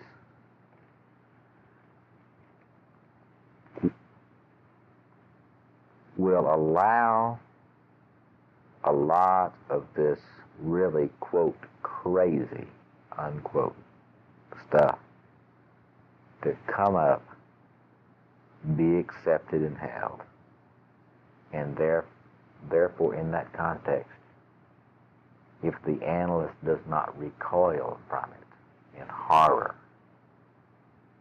some counter-transference reaction, thereby doing just what the parent did years ago, the thing transforms without brilliant interpretation, without even brilliant understanding on the part of the analyst. It just transforms because they are there in this cooking cauldron of soup together. The Freudians, what the Kohutians call this transmuting internalization. Well, it just means that craziness which we could have had transformed when we were children, if our parenting ones were not so frightened by it and did not give us the message that it needed to be split off to the unconscious because they couldn't handle it. That material can come back, manifest, and change in the process by just being accepted. And that is exciting. That is the difference in, short-term psychotherapy, which is going to make you better able to defend against these things. A lot of therapies, and they have to be, I understand that, but a lot of therapies exist to help people lie better. Anything which denies deep structural healing, it may be necessary in terms of triage, mental health triage.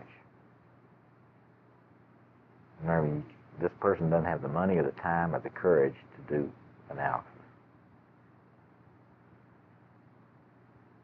But in terms of what is actually happening, there's a lot of stuff in the soul needs to come out, manifest, be loved, and let it metamorph. It will never be given the psychotherapies, many of the psychotherapies we have. And what I'm saying is there are Freudians that do this kind of deep healing stuff. And the more they emphasize that, the closer they're getting to a Jungian modality. That's what Goodhart's pointing out in that article. Jung's understanding of the deepest healing and analysis has been this kind of image all along. It's not to disparage any kind of help you can get any way you can get it. People need it, but the more wounded you are, especially early on in your life, then the more that stuff is split off from the consciousness. and the more you're afraid that nobody will ever be able to hold you and let it appear and not be horrified by it. And I think that is why the understanding of the importance of the boundary, in some ways the capacity of the analyst to stand it. And it's not an easy business.